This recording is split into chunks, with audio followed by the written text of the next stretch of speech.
Hello everyone, welcome back to Beyond the Veil Tarot and Astrology. This is Candace Marie. Hopefully you guys are doing well.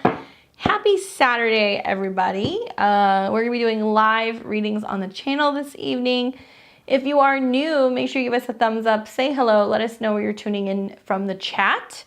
I'll give you guys just a couple minutes just to let some people know that we're going live and let them filter in. Hopefully you guys are enjoying your Saturday. Everybody in the chat, what's up, Morgan? Hey, Michelle. Hey, Heather. All right, guys, so we're going to be doing live tarot this evening. I will say hello and a big thank you to all of our members and subscribers.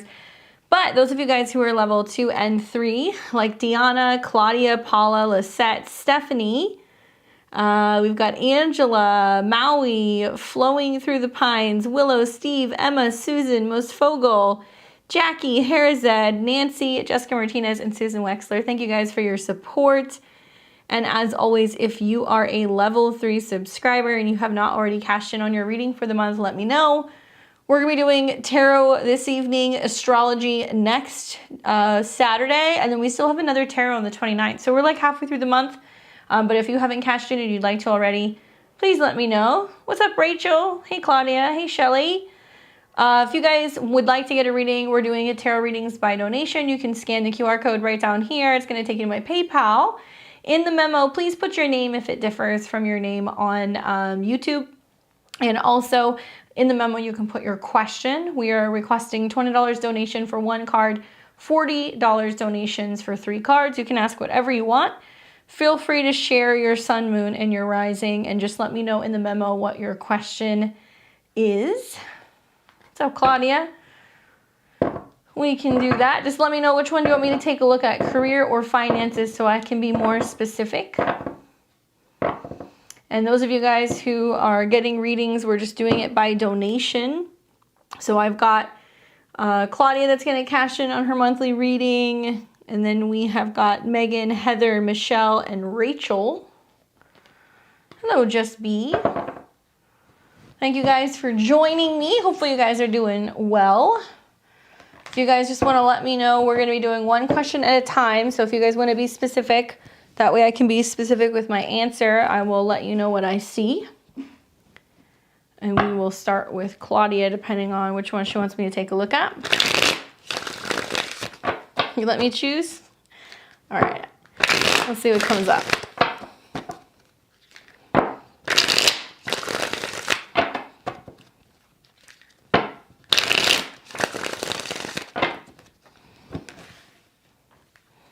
So this is going to be for Claudia. Just working first with the regular Rider-Waite. All right, so we've got the Page of Cups, the Knight of Swords, and the Hermit card. Well, obviously, this seems more relating to love than it does to money or resources. We don't have any pentacles or anything that's coming up for the time being. Let me get this out of the shot. There we go.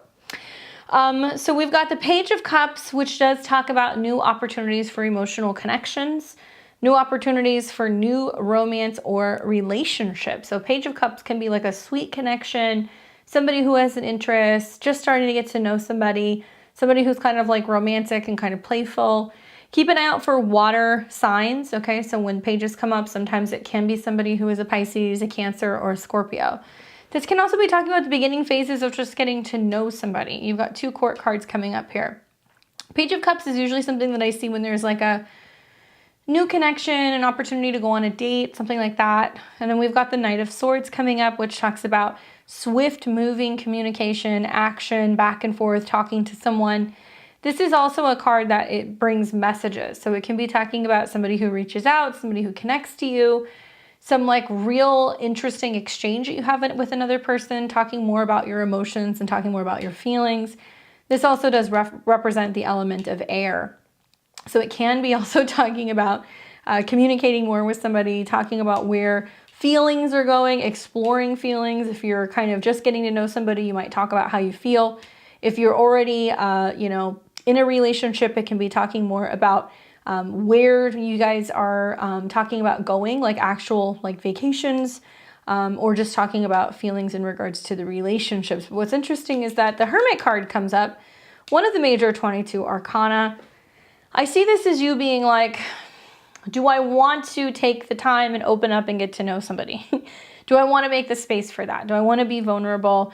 Am I willing to tell somebody like my story again?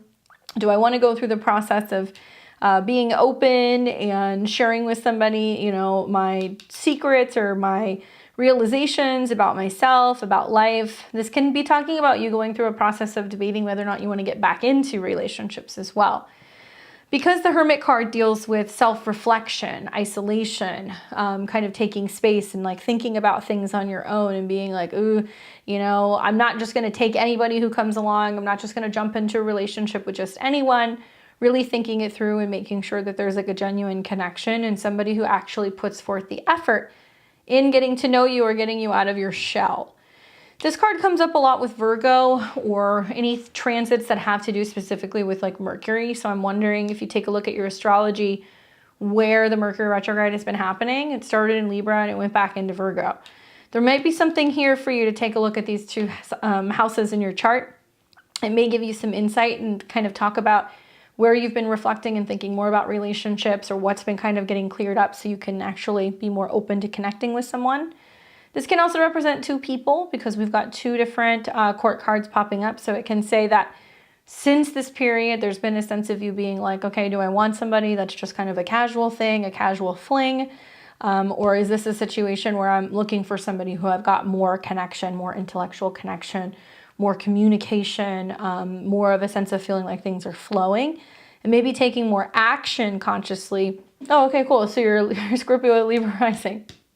So this is the water and air element. If you had the Mercury retrograde through your ascendant, it's about how do you want to connect with people, right? The Mercury retrograde has gone back and forth through your sign and it's been in opposition to Jupiter in your 7th. So it's a lot of like, is it worth the hassle with other people? Is it worth communicating with other people? Is it worth reaching out and getting to know somebody else, putting myself out there? Or am I better off alone?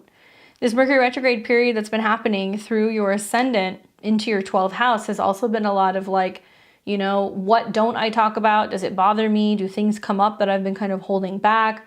What's been going on with your dreams and your feelings and your emotions behind the scenes? And what have you realized in terms of like your communication style and like where you could tweak things and kind of make some changes? If you're a Libra rising, you also have Saturn going through your 5th. It's in a square with Uranus, in your 8th. So it's also about vulnerability and being more open in terms of relationships and whether or not you're going to be able to like open your heart more. So the transits right now actually are quite wonderful. Sun, Venus, you know, in the sign of Libra, it's all trining Saturn. It's also all trining Mars. So I wonder if there's like opportunity for either learning or traveling on the horizon, knowing that Mars is moving through your 9th house. And it's going to start coming into some positive trines with your ascendant and kind of making it possible for like the bigger picture of life to open up in regards to you in another relationship. So depending on if you're looking for something that's kind of sweet and innocent, or if you're looking for something that's going to be more so action oriented, it can also be talking about a turning point in your relationships and you're realizing there's like what you like and then there's like what you actually need. And so something is kind of shifting there in terms of the kind of partnerships that you're choosing and how you're opening up more in regards to other people and really like, I think, shining a light on what these realizations have been throughout the last couple of weeks in terms of how you communicate and being more open and emotionally vulnerable and wearing your heart on your sleeve so you can actually see that there can be more forward motion in relationships and you can get, you know, the point across and kind of tell people how you're feeling and you can see more things kind of evolve in terms of your love life. So it looks really positive, and I would just say keep reflecting on what has happened during this period of time because it seems to be really important. Especially, I've said this on the channel before, Virgo risings and Libra risings are like the two main players from these Mercury retrogrades. So what cleared out for you subconsciously? What did you realize? How did you become more aware of how to share your emotions and your feelings? Who came in or in and out of your life? And what did you learn in terms of communicating and expressing your emotions? Because it's meant to kind of help you kind of clear something out subconsciously so you don't feel like you're holding everything inside with yourself. Okay? Good luck. Hopefully that's helpful. All right, Claudia, thank you for being a member. Appreciate it. What's up, Kayla? Hey, Dave. Hi, Just Be. Are there any other level 3 people? let me know. Otherwise, I will get on my list.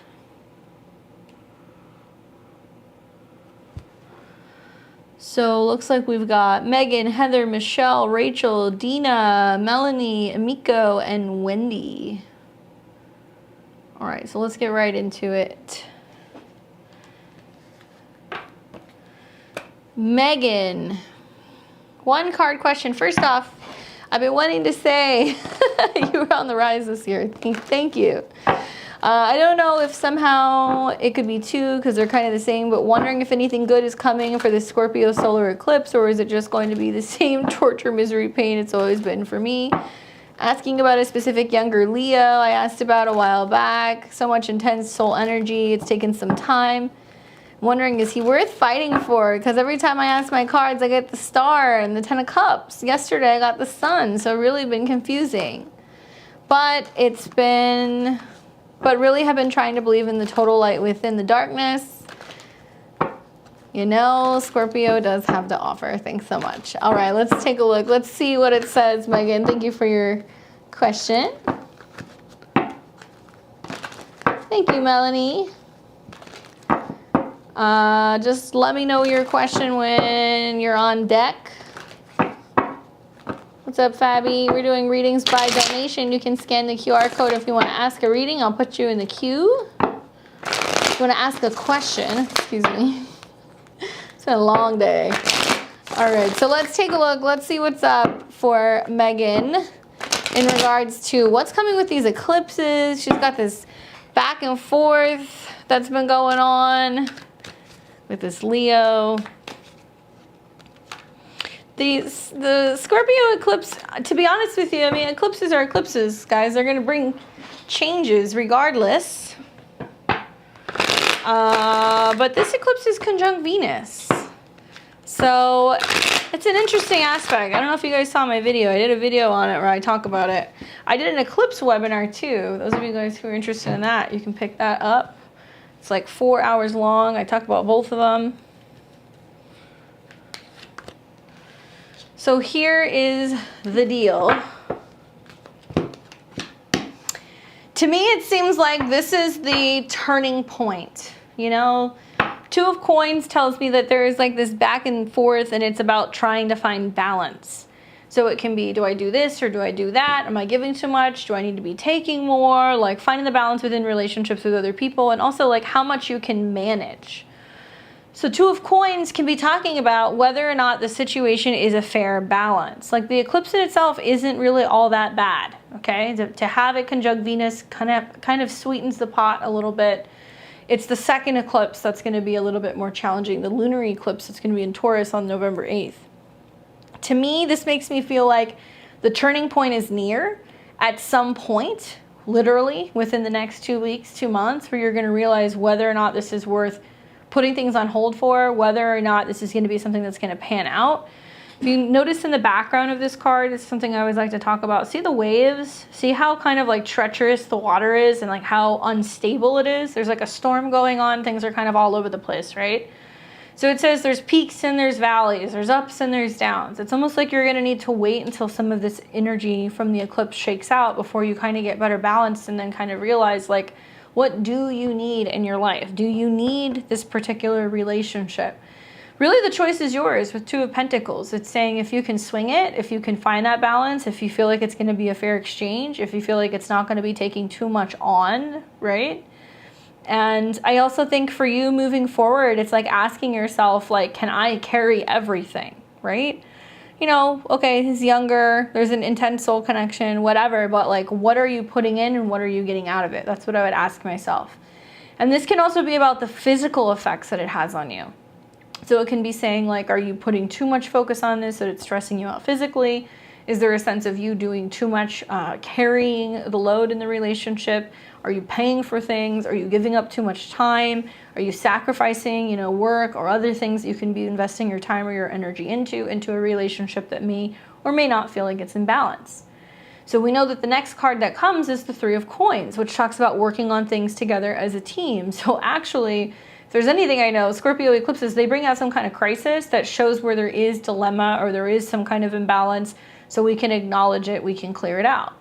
This is a solar eclipse that's also in the same sign as the South Node. So we're gonna not be able to maintain negative relationship patterns and habits the way that we have in the past. And not many people realize that this particular eclipse is the very first solar eclipse conjunct or in relation to the South Node in this cycle. So we actually saw the North and the South Node move into Scorpio and Taurus in the new year of 2022. We have not seen South Node solar eclipses in Scorpio since 1995. So if you go back to the fall of 1995, you take a look at what was happening in your life, look at where Scorpio is in your chart, clearing things away, clearing things away, clearing things away. It's about removing trauma, removing drama, removing fear.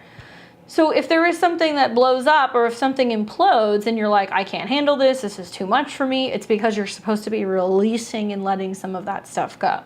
It's kind of ironic to have Venus in a sign that's associated with Pluto or Mars, because it's about letting go of this need of, I need to have this person, I need to have this thing, I need to have this obsession. It's letting it go and being like, look, if it's going to work, it's going to work. You have to kind of like let the chips fall where they may.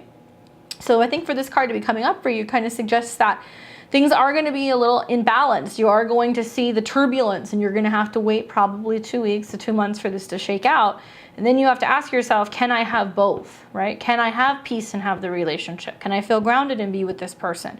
Can I be giving to myself and also holding space for this other person? Is it a fair exchange? That's something that I want you to be asking yourself.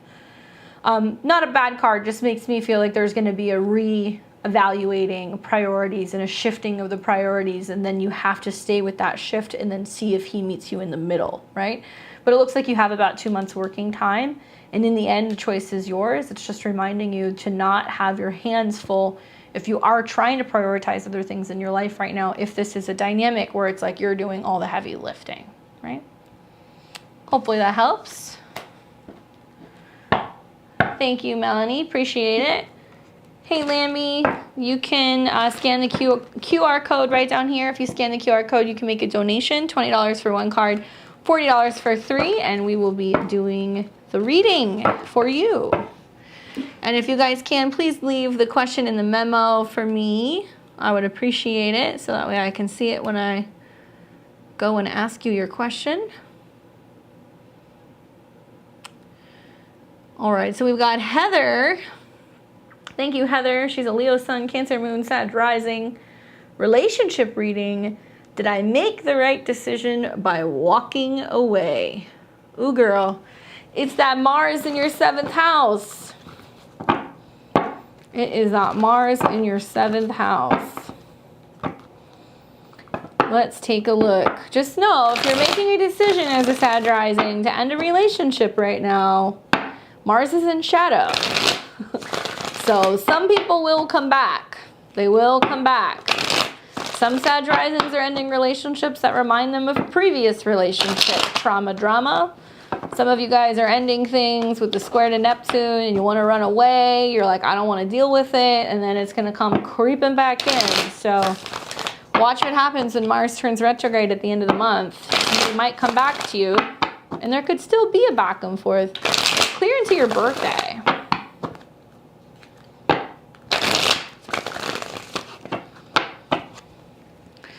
Take a look. So did she make the right decision by walking away? Gotta tell you, if you did it now, it may not be finished. That's the feeling that I'm getting, but let's take a look. Knight of Swords. 9 of Cups. 2 of Wands reversed. Okay. So for the most part, I mean, I think that what the cards are essentially saying is that you had to make the decision that was best for your happiness. This is the second time we've seen Mr. Knight of Swords pop up, so I'm not surprised. This is a very Mars and Gemini card, right? You see action, he's on a horse, it's relating to the element of air, so I anticipate we're going to see this card like a lot. It's basically saying like fast, intense conversations, right? Like conversations that come up suddenly and you're like, whoa, okay. Like, what's going on here? Like, let's talk about it. Like, let's hash this thing out. Could have been something that was prompted by a conflict, an argument, a difference of opinion, just something that came up abruptly that like needed to be handled in a very swift manner. It could also mean that there was some really intense exchange of words and like some really intense perspectives in terms of how both parties were feeling or thinking. Sometimes this card comes up and it talks about doing something in a very brash manner. So you can expand or not expand, but I'm wondering, like, was this planned? You know, did some stuff come up that made you feel like you were being limited, that you didn't have freedom? Are you thinking about traveling? Are you thinking about moving? Like, what's going on? Because this is saying that you're just like, I need to be free. Give me my space. Something happened. You have this intense exchange. And then here we have the Nine of Cups, where you're like, I got to do what makes me happy. I got to do what's best for me, you know? And you had to have like that heart-to-heart conversation. Likely you weren't anticipating having it, but I think you've probably been in a space where you've been so focused about your own happiness that you're like, I'm not going to let anybody stand in the way of that. I'm not going to let anybody, you know, keep me from speaking my truth or keep me from being happy. Like, and you're very protective or defensive of that space.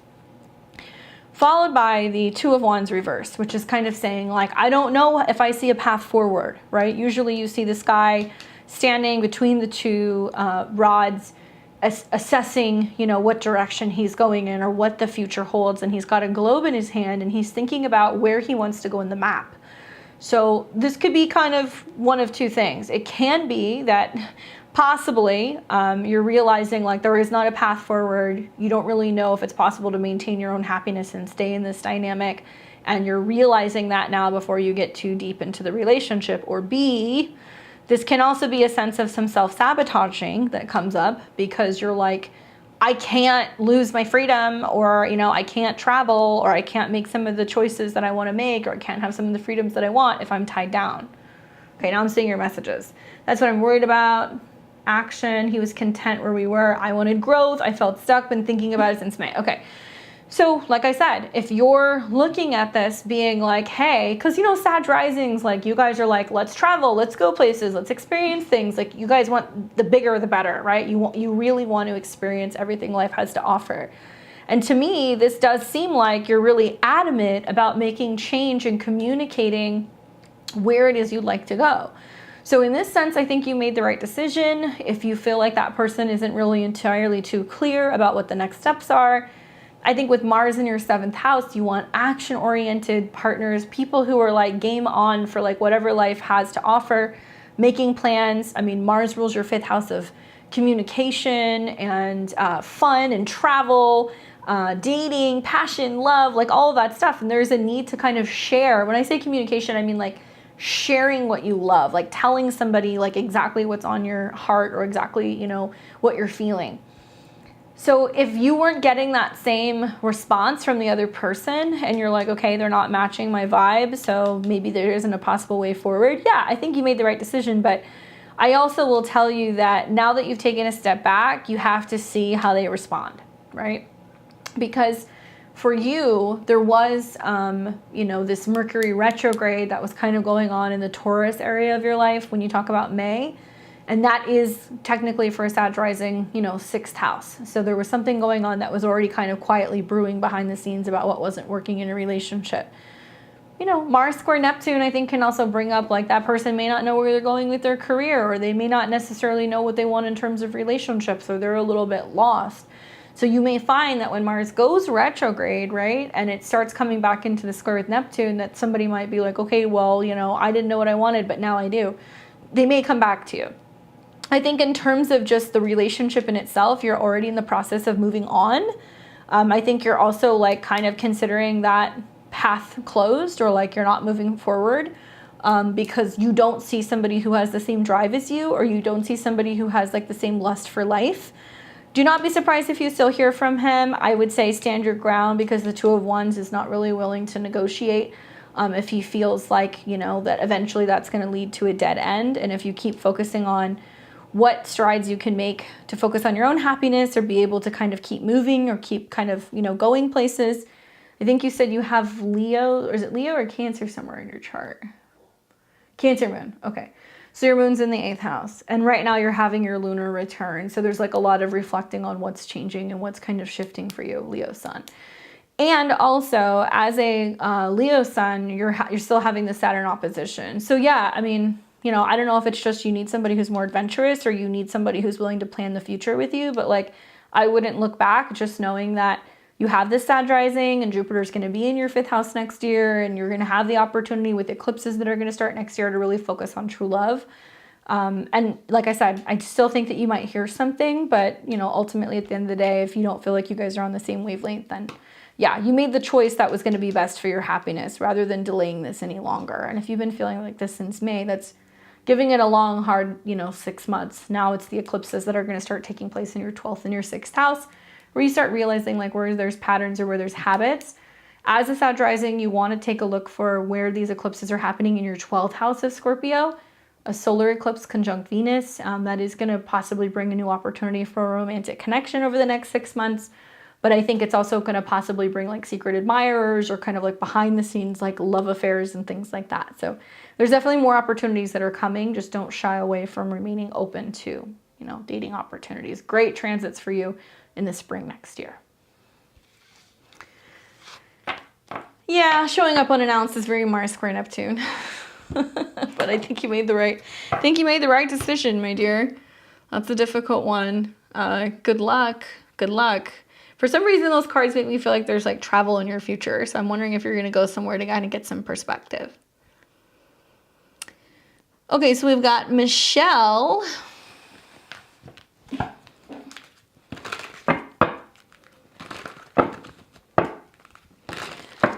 What's up, Michelle? How is it going, my dear?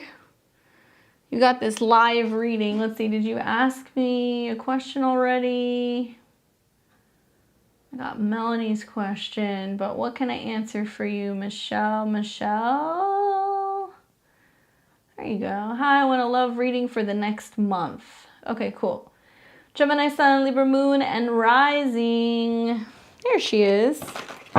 Libra Moon and Libra Rising. Gemini Sun. You're a little ball of air, huh?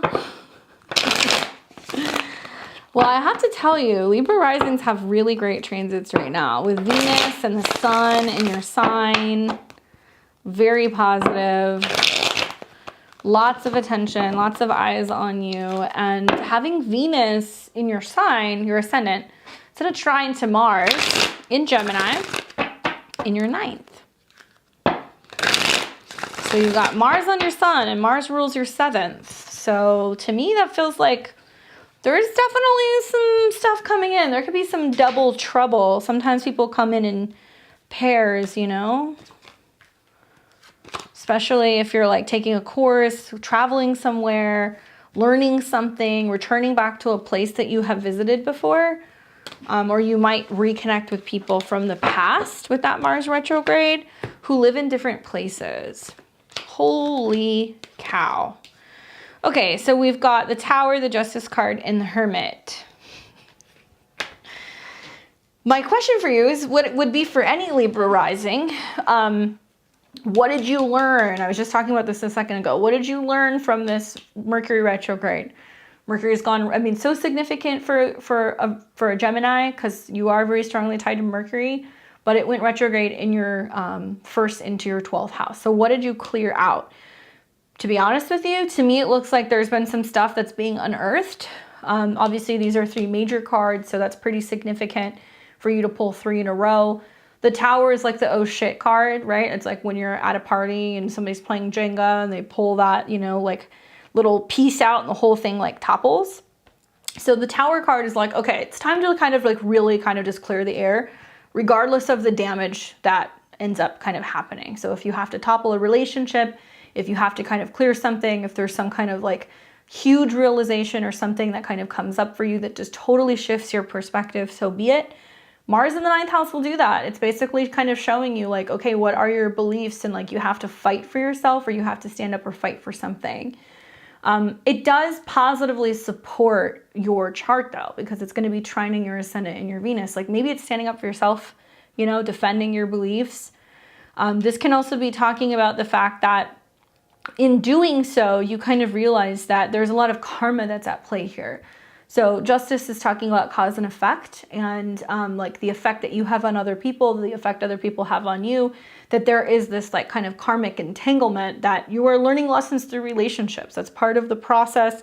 Being a Libra rising in general, you have a tendency to, at least for the first period of your life, learn a lot about yourself through relationships with other people. So the Tower coming up with the Justice card can very much be like, this isn't fair. This isn't a good dynamic. This is not a good match. Like, you know, I can't get right with this. A lot of this is also because it's making trines to Saturn in your 5th house. So there is a sense of you realizing that you have to kind of defend yourself or stand up for yourself first.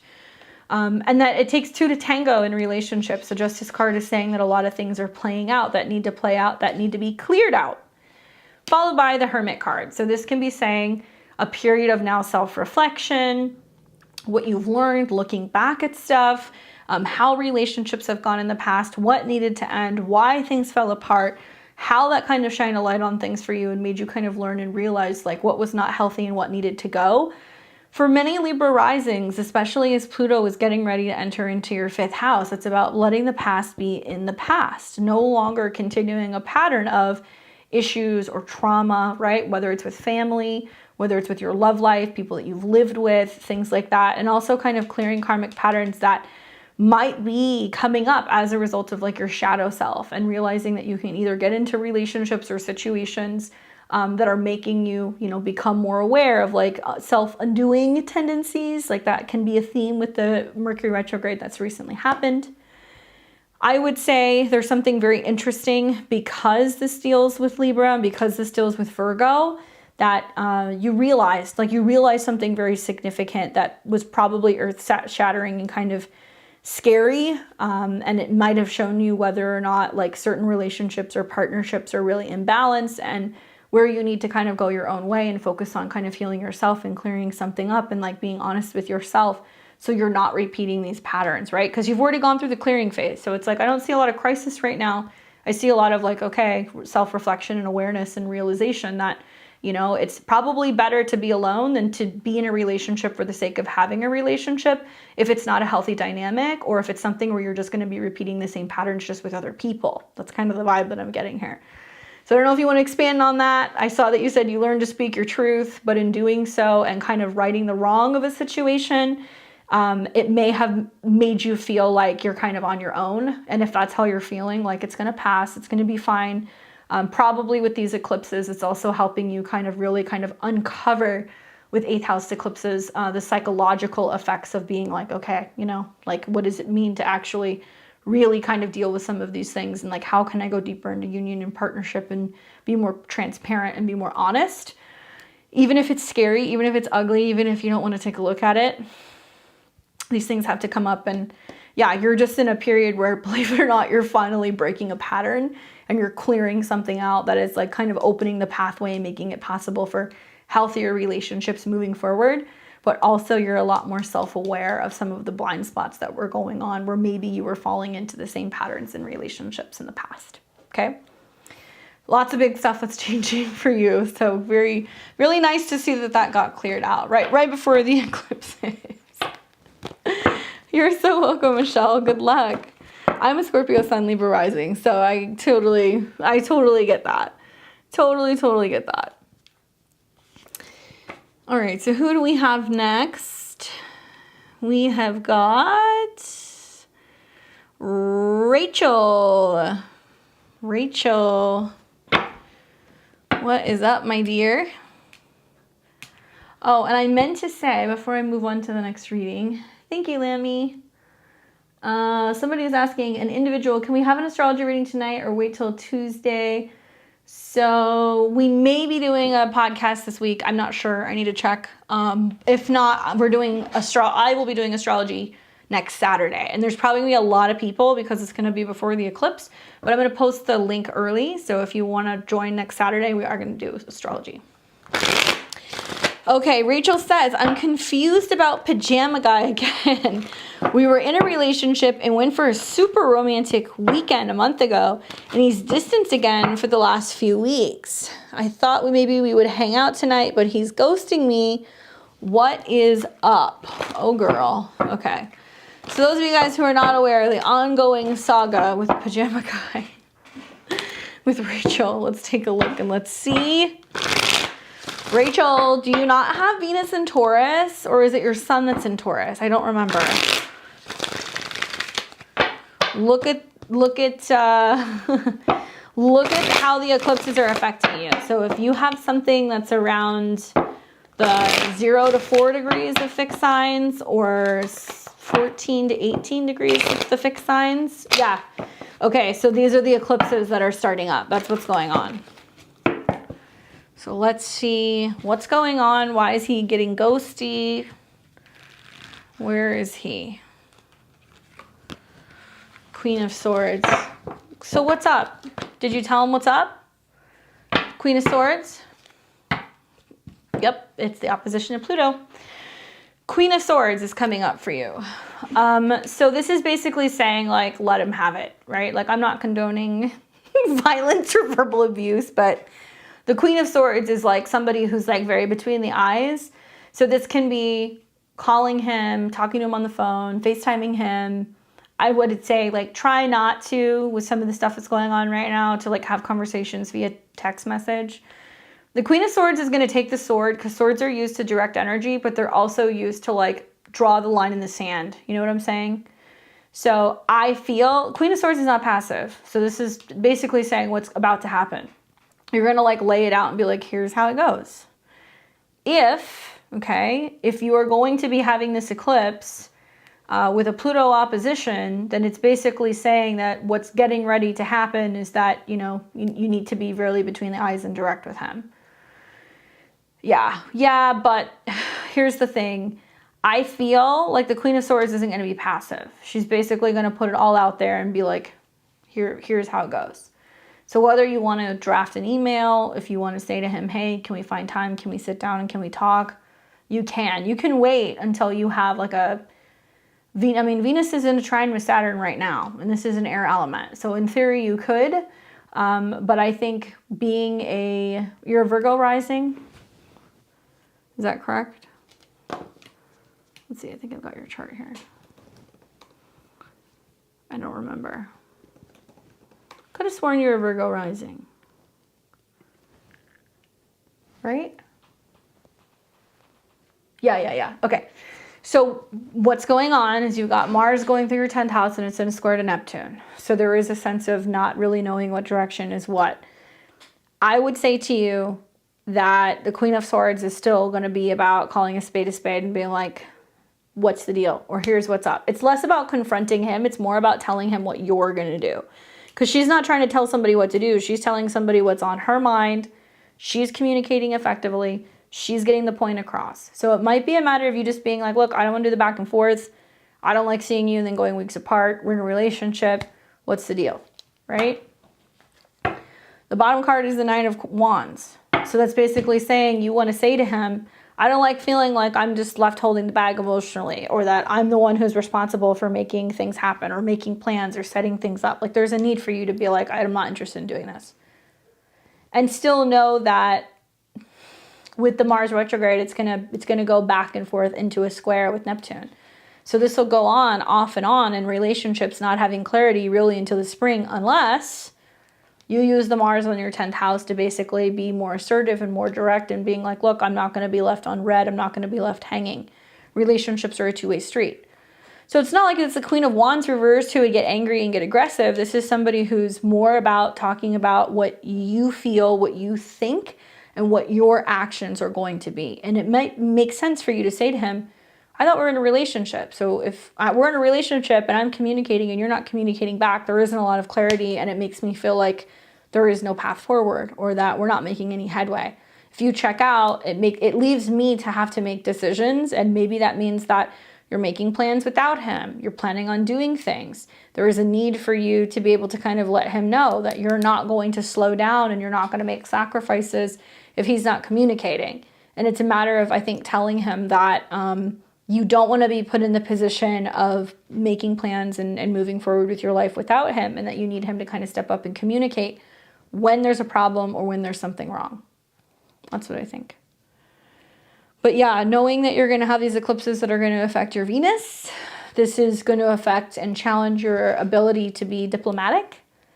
Obviously, eclipses in opposition to your sun do bring up a relational energy. So just being a Taurus sun in general, this eclipse that's coming, it's going to be about other people. But you got Venus that's going to be in its fall.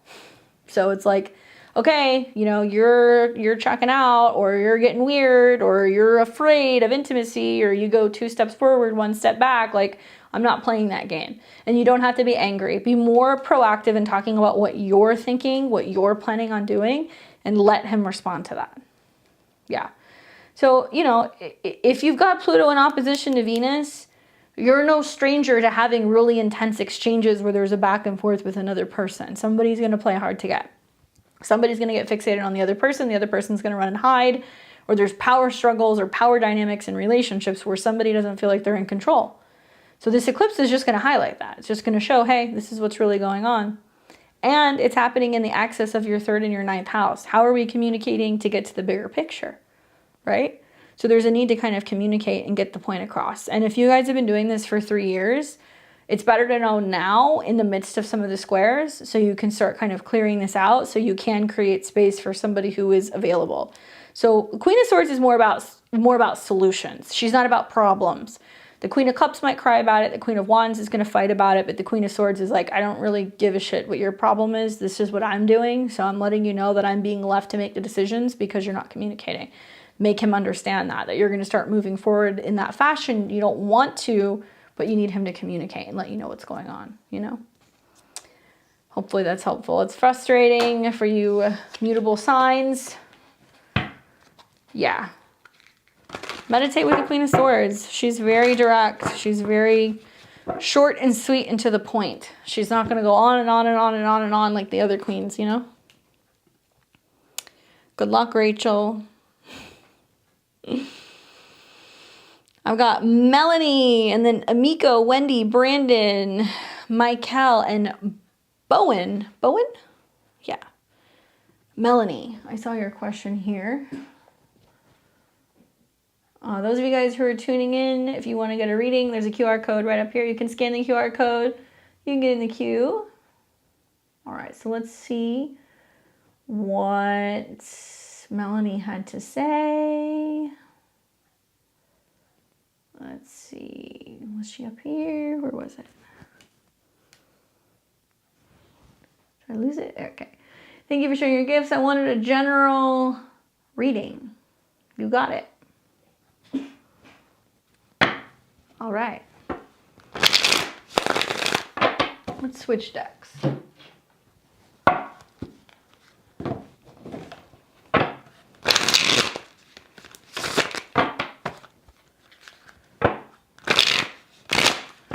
All right, Melanie, so we're going to give you a general reading, 3 cards.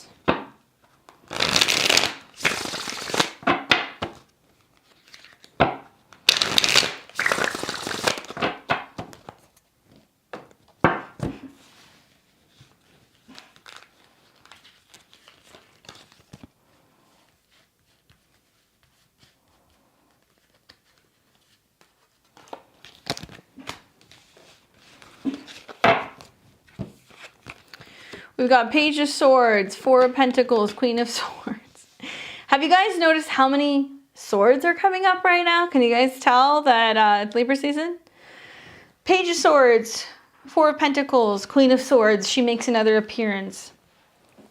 Page of Swords talks about the beginning process of like learning something. So pages can be learning a new technique, learning a new language, you know, reading a book, like just starting to kind of dip your toe into something that's more the element of air. So it's knowledge, communication, new skills, something like that. And 4 of Pentacles is actually talking about what you're investing in, what you're holding on to. To me, this seems like there's a sense of accountability that you're focusing on in your life right now. It might be actually keeping track of finances, logging things, sticking to a budget, writing down like manifestations, goals, commitments. Like, I don't know if this is something you're doing, but if you're not, you should be. Because the Page of Swords can literally be about journaling or noting something and getting into the habit of like reading the same thing, repeating the same thing, and just like allowing that to kind of like marinate. They can be messages too. So the Page of Swords coming up can be messages relating to the 4 of Pentacles. 4 of Pentacles is a weird card. It's a card that talks about not holding on to something too tightly, but not just kind of giving things out freely either, right? It's about finding that balance. So sometimes this card comes up when somebody is reflecting on, am I holding on to something too tightly? Am I too stingy with the cash? Am I too focused on saving and not letting enough of it out? Am I holding back and keeping my guard up, my walls up? Is there a sense of you being fearful about being open and being transparent and being vulnerable, okay? Both of these are air elements, and this is the earth element.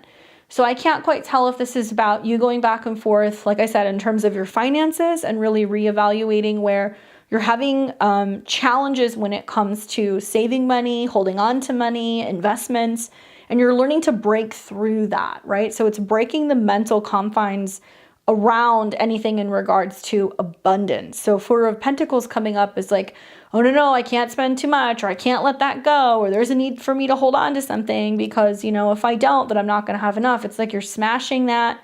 The Queen of Swords comes up. This can be you. This can also be talking about you having some kind of connection to another air sign or a woman. So it can be a Libra, it can be a Gemini, it can also be an Aquarius, who's helping you kind of wrap your mind around feeling more secure, more stable, communicating. It can even be talking about self-esteem, kind of building the self-esteem up in terms of phrases like, I am worthy, I am capable, I am abundant, the universe provides. And there is a sense of you kind of learning this technique, right? Because there's growth here from the page to the queen. So usually in the royal family, we see pages, knights, queens, kings. So this is saying that there's an idea, there was a conversation, there was something new that came up, or a new skill or a new trade that kind of piqued your interest and made you start thinking about, okay, here's this new thing that I can learn that's going to help me feel more secure, help me feel more abundant. Maybe, like I said, it's about keeping track of documents, spending, budgets, things like that. So you're feeling like you have more of an idea of what you are spending and where your money is going.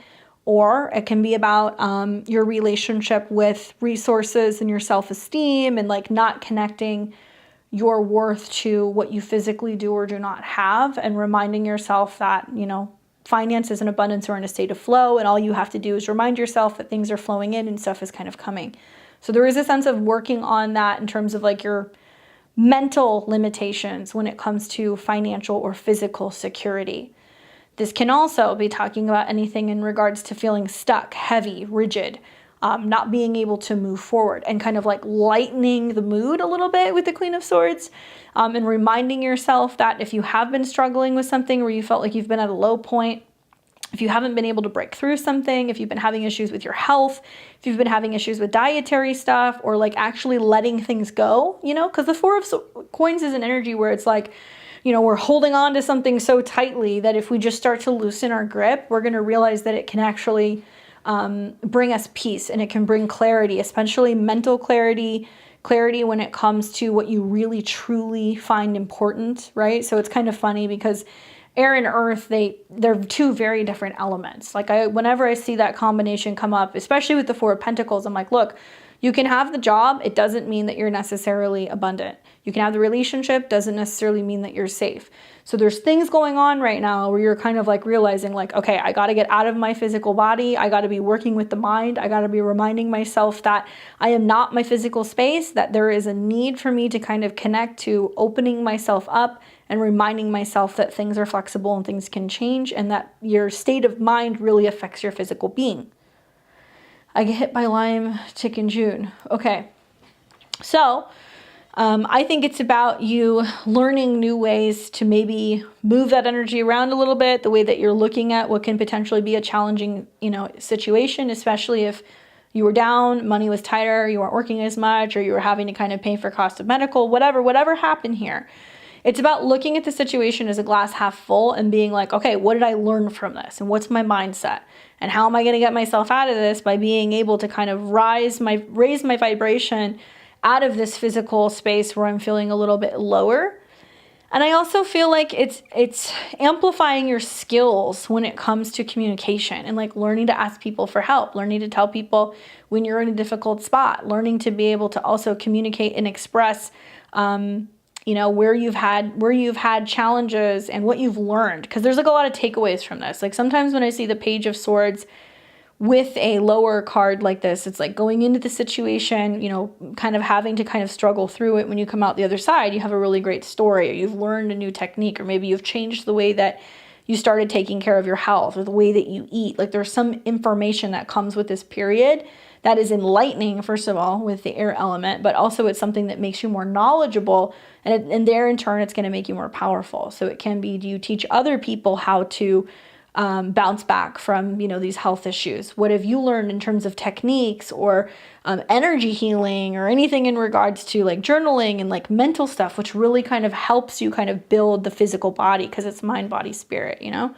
So you've got the mind and you've got the body, but what's missing is like the emotional stuff. So there is a sense of you still working on that emotional stuff so you can be on the up and up. Yes. A month of work, and recently got very ill again, working with a Gemini who owns a salt cave and sauna. Okay, so I'm sorry to hear that you've had that. Something that I've heard a lot also, and it's because you're coming up with like a bunch of stuff in regards to the air element. Like I know people who have had a lot of success, who have dealt with Lyme, who had tuning forks. I don't know if that's something that interests you, but that might be something that's helpful as well. So it's interesting, literally working with a Gemini who owns a salt cave, who's helping you through the process of being able to help you heal. It can be like a 4-month working period. Okay, so, if you've been in this for 4 months, you can be coming to the tail end of this.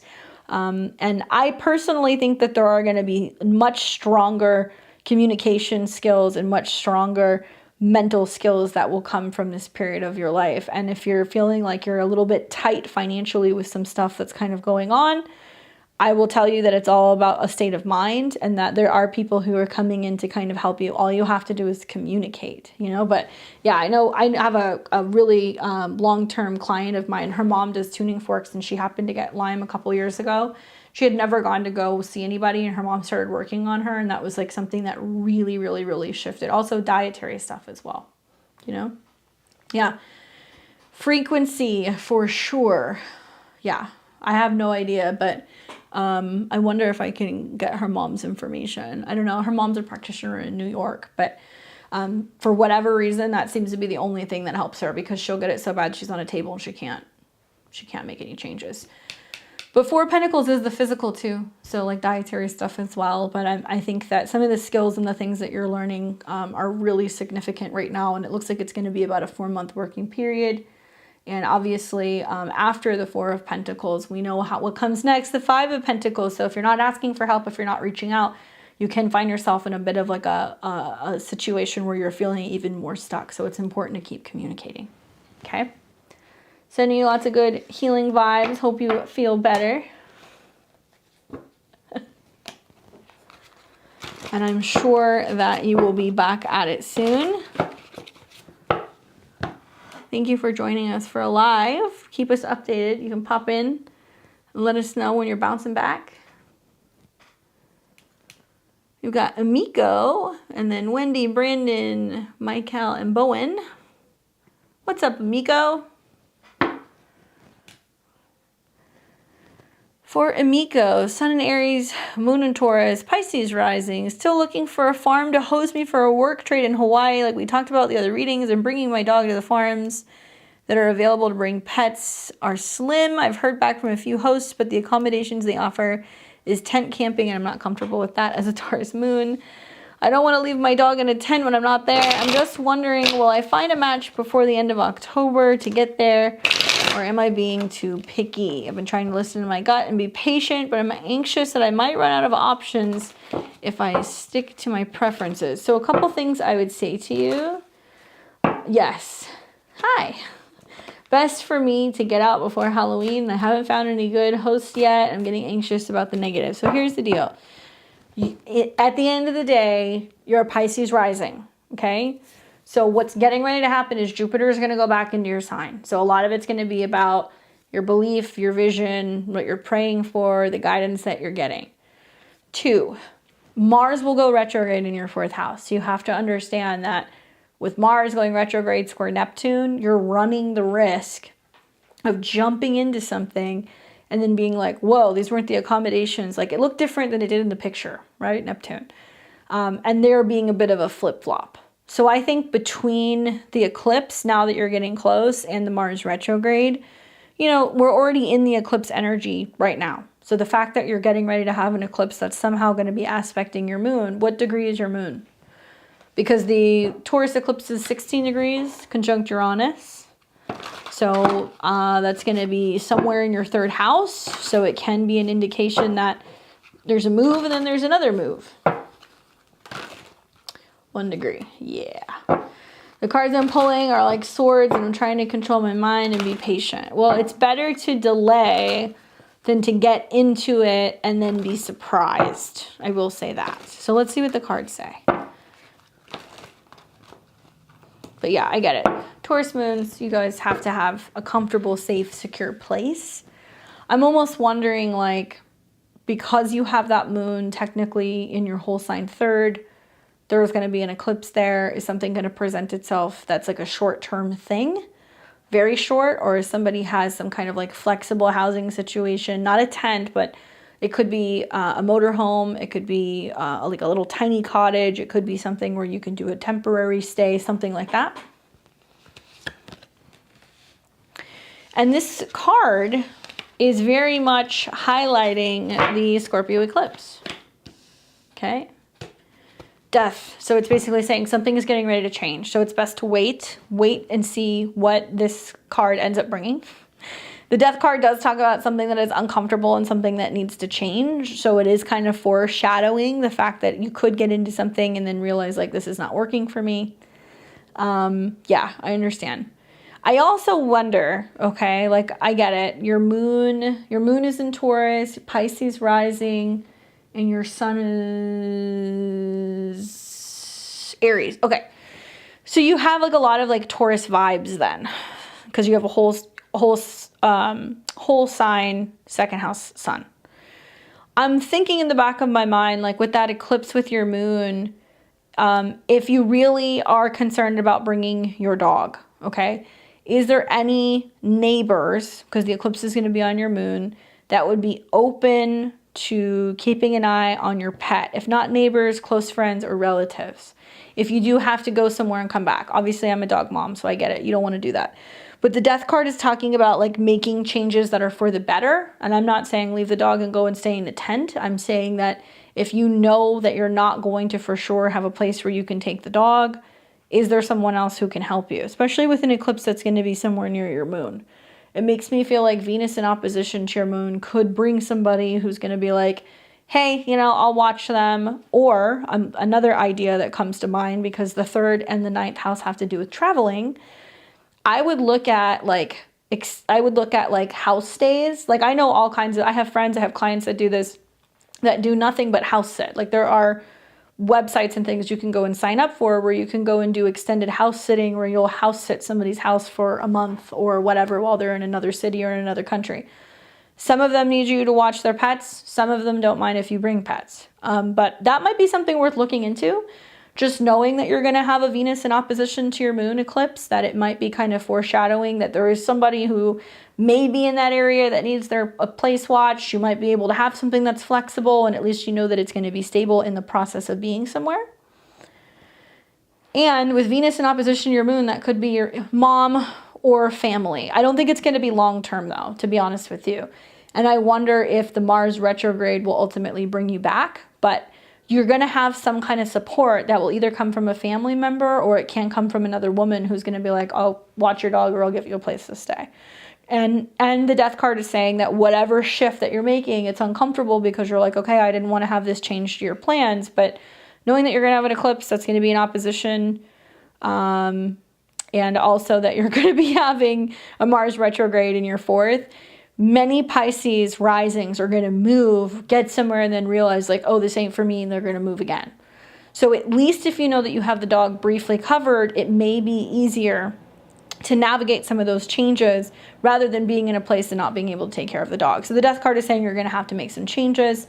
It is saying it's going to be for the better. I personally feel like if it's getting to be too late and you're getting too close to the retrograde and the eclipse, just wait until the eclipse is over.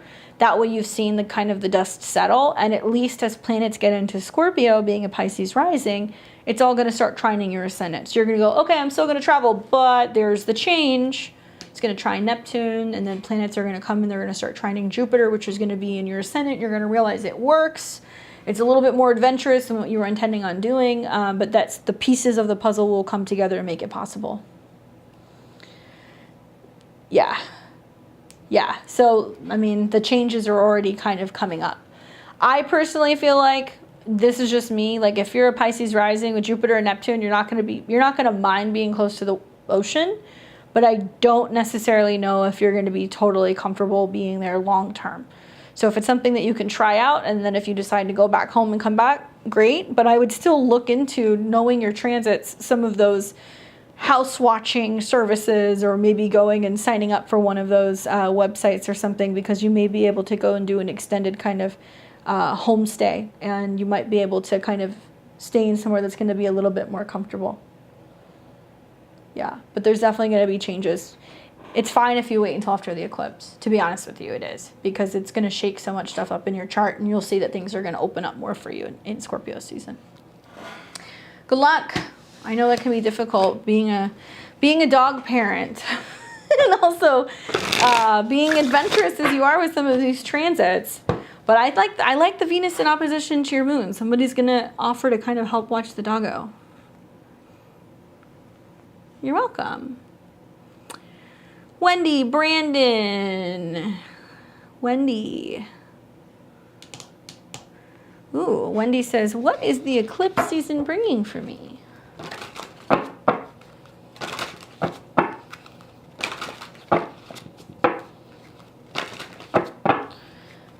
All right, guys, we're going to leave it open for 5 more minutes. So if you guys want to sign up for a reading, you can scan the QR code right up here somewhere. When you scan that, it's going to take you to my donation page. $20 for 1 card, $40 for 3 cards. You can ask whatever you would like. So Wendy says, what is the eclipse season going to be bringing for me?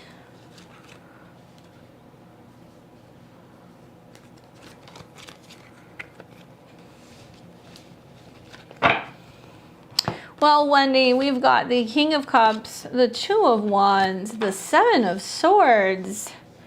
I look at this and, the King of Wands. I look at this and it's kind of like opportunities for adventure, taking chances, taking risks, being willing to get out there out of your comfort zone with creativity, going places, doing things, having new experiences.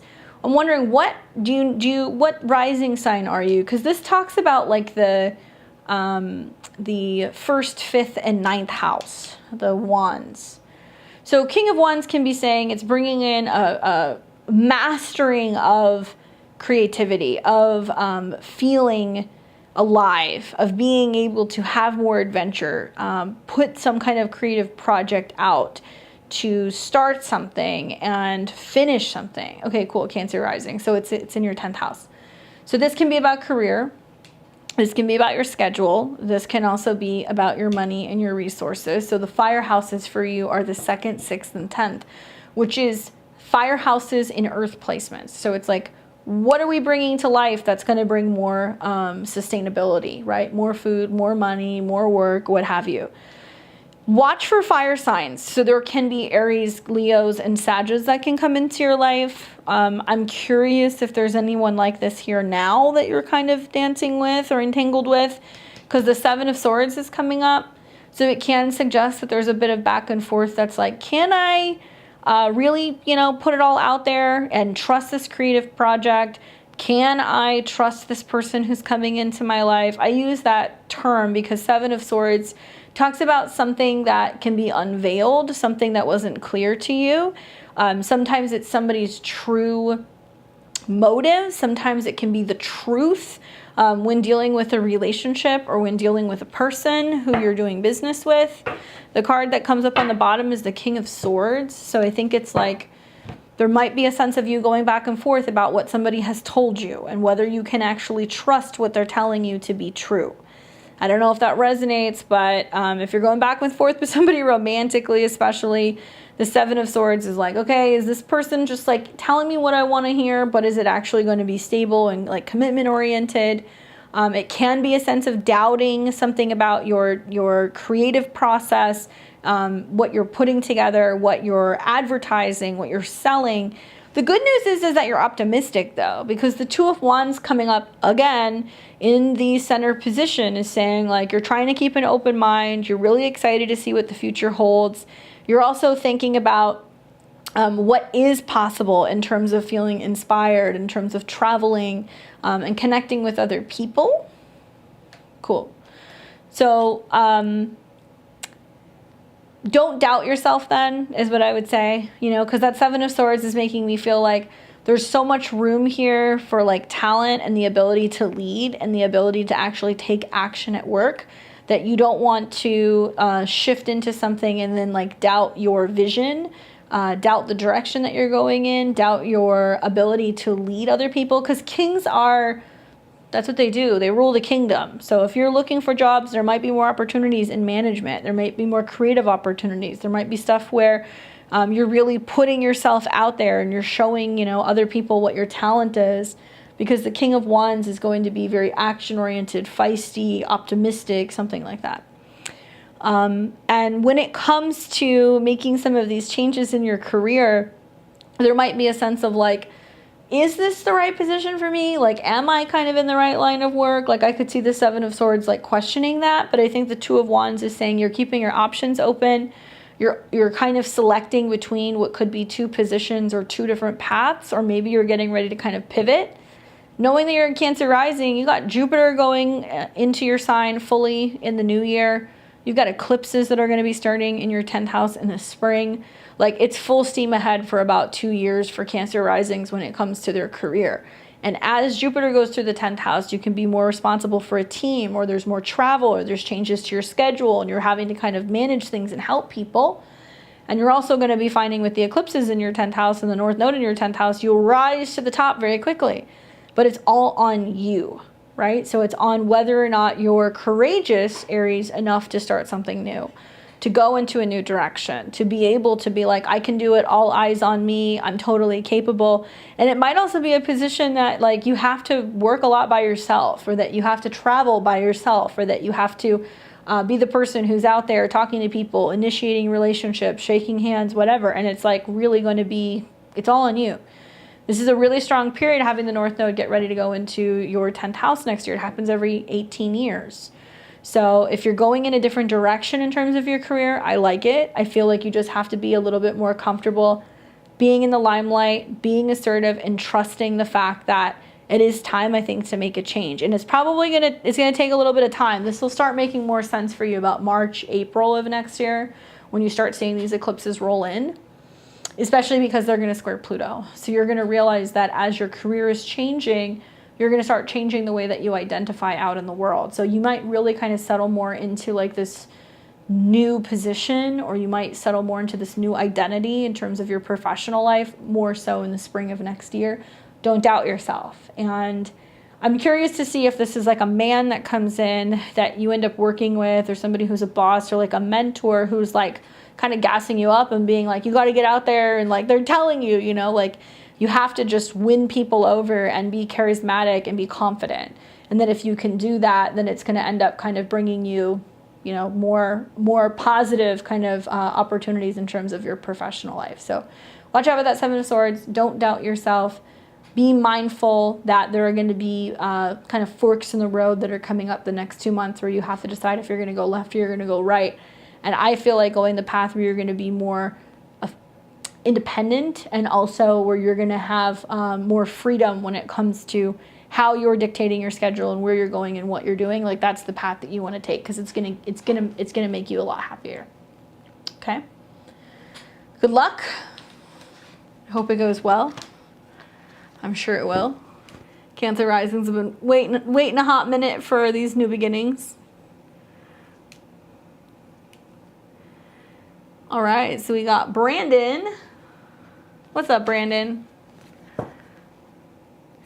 Brandon says, man approached me asking for some conversions, stating he's potentially looking for a business partner, and he has his own business at the moment. That was summarized, but wondering, what do you think about this situation? Brandon asked for 2 cards. You rebel. All right, so let's see with this guy who has his own business. Well, 8 of Pentacles says he's definitely got his own business. He's working. He's making things happen. And the Empress, well, he's making money. I'm curious, what is the business? He's got a business and he's looking for a partner. So money is flowing. So, the Empress is kind of saying, like, I'm wondering what this has to do with. What kind of business is it? Is it something that has to do with goods? Is he selling something? Is it something that you can use? Is it food? Is it for women? Like, what's the Emperor's kind of angle here? Eight of Pentacles off the bat was already a good card because it's saying it's not just something he's getting going, it's something that is already going. The business is up and running. But it is kind of suggesting that he's looking to now bring people in and expand and do like the heavy lifting or do like the manual labor side of things. Marketing. Okay.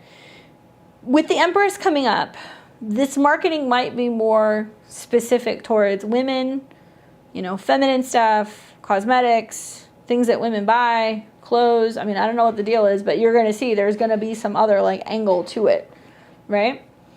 And the Empress does talk about new opportunities. It talks about abundance, like giving life. Like if you're looking for something where you're like, okay, can I work with somebody and can I get paid? Yeah, these two cards are really positive for getting paid. I feel like he's saying he's looking for a partner. To me, it looks like he's looking to bring somebody in and go, okay, cool, you help me run this, I'll pay you. You know what I'm saying? So he's looking for somebody to do kind of like the heavy lifting.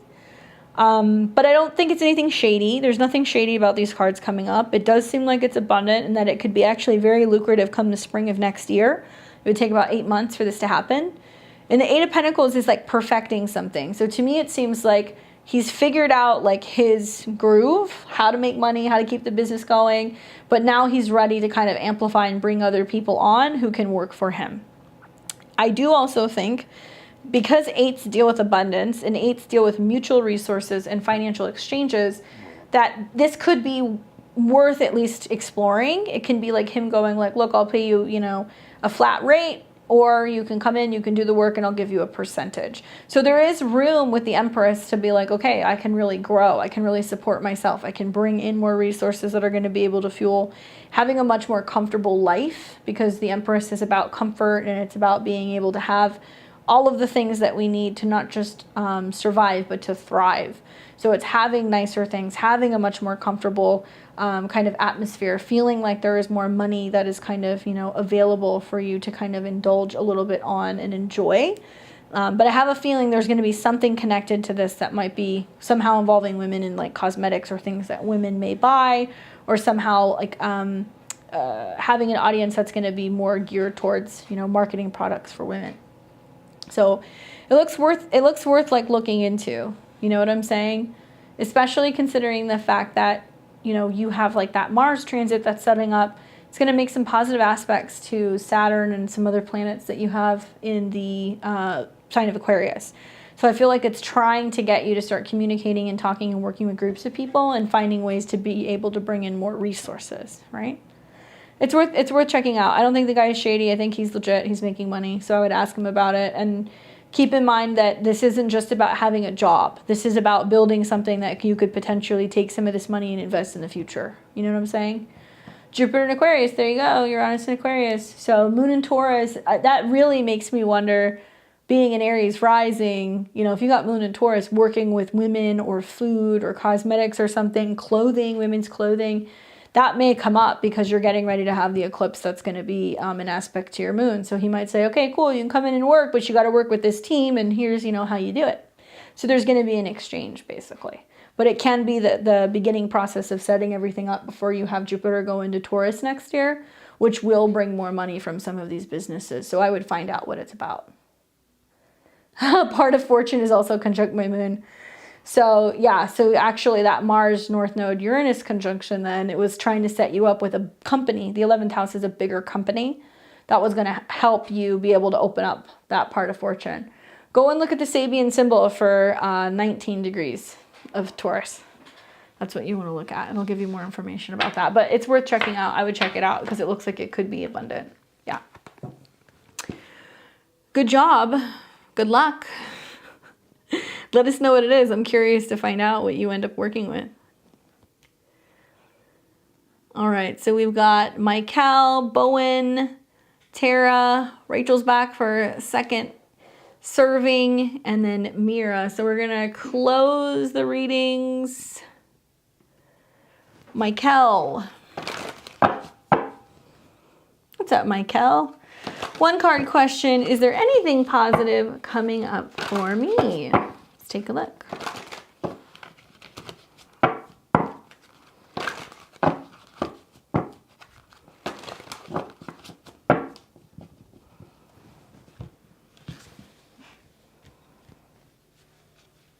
Hi there, it's Lula. I swear to you guys, different deck, similar cards. We have the Hermit card. Well, the Hermit card is, I see that as a positive card. That is almost like what insight you're gaining from having an opportunity to pause and reflect and turn inward, you know? The Hermit card talks about health. It talks about physical health, spiritual health, cleanliness, having time to reflect, like thinking about things and realizing something, shining a light on something that needed to be acknowledged. So this can also represent the Virgo energy of your horoscope. Coming out of Mercury retrograde that started in Libra, went retrograde through Virgo, and now it's back. I'm wondering, what have you realized over this last month? I also think that the Hermit card can be talking about getting away from it all, like taking a step back and like really pausing and taking time to reflect and ask yourself what can be cleaned up or perfected, what can be reorganized, what is important, you know, what is it that you need in order to feel safe and secure and grounded, and how to remedy a situation or how to get healthier, and not necessarily just in a physical state. It can be an emotional state, it can be a financial state, but being in that period of being able to perfect and kind of tweak these things so that way you can feel like you're getting on the right path. But it requires you to kind of take time apart from other people to reflect on that. So sometimes this card comes up when you're like, okay, there's this irritating thing going on, you know, I'm having this weird health thing pop up, or I'm having this issue with my coworker, or this issue with my schedule, or I just can't get this thing worked out. And it's meant to be irritating until it gets your attention, and then you take time to sit with it and go, okay, what is it really telling me? You know, why is this thing coming up in my life right now? Why am I feeling like this irritation? And then you acknowledge it and you work through it and you realize that it just wanted some attention. It wanted your attention in some way, right? So now that you've given this situation attention, you're like, I look at it differently. I'm not looking at it as something that's a pain in the butt. I'm not looking at it as something that's negative. I'm realizing it's coming up to make me aware, so that way I can kind of clean it up, remedy the situation, learn something about myself, and realize that there might have been something else beneath the surface that it was connected to. You know what I'm saying? It's like people get an injury and really it's because it's trying to pull them out of work. Or, you know, somebody's going through an addiction and really it's because it's tied to some kind of like emotional thing. Something like that.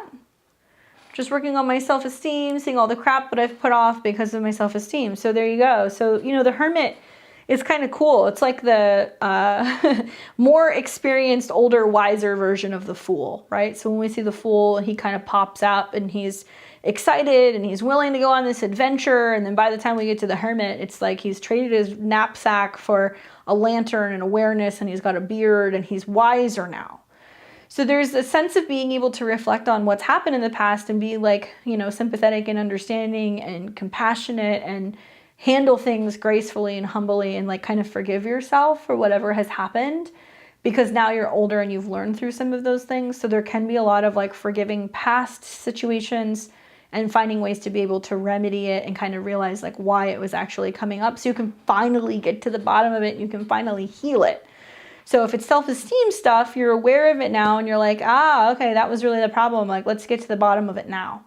And usually what comes up with this is bad habits, right? The Hermit card is bad habits. So where are we, you know, talking to ourselves negatively, not eating well, oversleeping, self-sabotaging, you know, doing all of the things that we shouldn't do because we don't want to acknowledge and we don't want to deal with something. I'm going to go on a limb here, but were you born in 1987? Because if you were born in 1987, you have got a Saturn-Chiron opposition. Okay, so Chiron is in Gemini for you, so it's about wounds. Okay, 86. It's in 86 too. You have oppositions between Chiron and Gemini and Saturn in Sagittarius. So Chiron in Gemini is going to be about issues revolving around communication, sharing, speaking, hearing, and the Saturn-Uranus conjunction that oppose that for you is about how you look at astrology as healing. So you want to look at where you have these two placements, what two houses you have these in, because that is a really strong indication for people born in 86 and 87 that they use astrology to better understand and help them heal and work through issues of philosophy, communication, whatever. It depends on what houses these two land in. So right now, for people born in 86 and 87, you've got Mars going through Gemini. It's activating your Chiron, so you're realizing that there's lots of healing coming up in terms of communication, how you're speaking to yourself, how you're speaking to other people, breaking through mental limitations, right? Because it's in opposition to Saturn and Uranus. And being able to come out the other side and kind of like realize like, okay, there's a lot of like mental healing, spiritual healing, all of that stuff that's kind of going on for you right now. And yeah, anytime you got retrogrades going back and forth over your Chiron, it's going to bring up a wound, it's going to heal something. So for the last month or so, Mars has been going back and forth over your Chiron, so it's highlighting where something needs to be healed. Write it out, talk it out, communicate, journal, right? Any of these things, going for walks, going for bike rides, any of these Gemini type things can be really helpful in kind of clearing some of this stuff out. Hopefully that's helpful. Glad to hear you're on the path of awareness and healing journey. What's up, Apollo? Let's see, who else do we got here? We have got Bowen. I know you're in here. I saw you a second ago.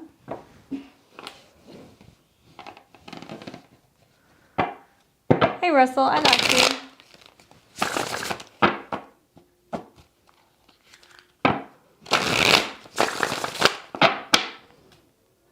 All right, so we have Bowen who says, career, money, reading. Do I switch jobs or double down? Scorpio, Sun, Gemini, Moon, Virgo, Rising. Oh boy. Well, I have a little bit of advice for you. From a Virgo rising perspective, the switching jobs is kind of expected. Okay, because you're going to have a Mars retrograde in your 10th. So you're not going to have a problem finding a job. There might be too much work. When Mars goes back and forth and it goes retrograde, you might take a job, quit a job. You might go back and forth between now and March. So doubling down, I have seen some Virgo risings make the decision that they're going to take on 2 jobs. But honestly, it could be very stressful because it's going to square Neptune. So if you are in a relationship, you're going to feel like you can't give a lot to people, or you'll be working so much that you're like, how am I going to have a personal life? So you have to kind of weigh those options. And as a Scorpio sun, the eclipses are now starting to hit your sun and also the opposite, which would be Taurus in your 9th. See what the cards say. I feel like there can be a sense of like you taking a job and being like, whoa, this is too much, and then letting something go. That's kind of the feeling that I'm getting. But I think the Scorpio suns who are having these eclipses on their sun, which can be about your career, is letting go of one thing to embrace something new. We've got 7 of Wands, 2 of Cups, 7 of Cups. Okay. 0 degrees Mercury, Scorpio, Venus, Sun, Cazimi, 10 degrees Scorpio.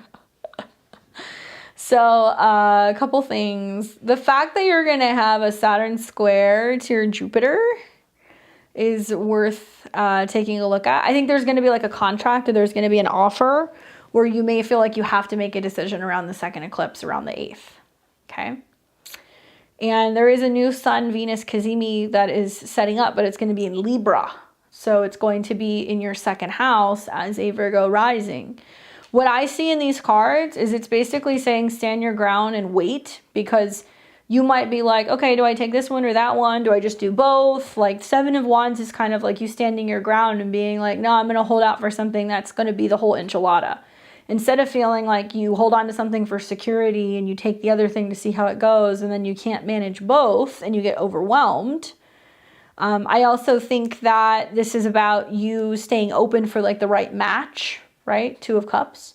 And as a Scorpio in general, because you're getting ready to have this eclipse that's going to be in Taurus in November, it's about new partnerships and kind of completing something in regards to, relationships. It doesn't necessarily have to be romantic. It can be about you making some kind of agreement or something with a business partner or somebody that you're working for.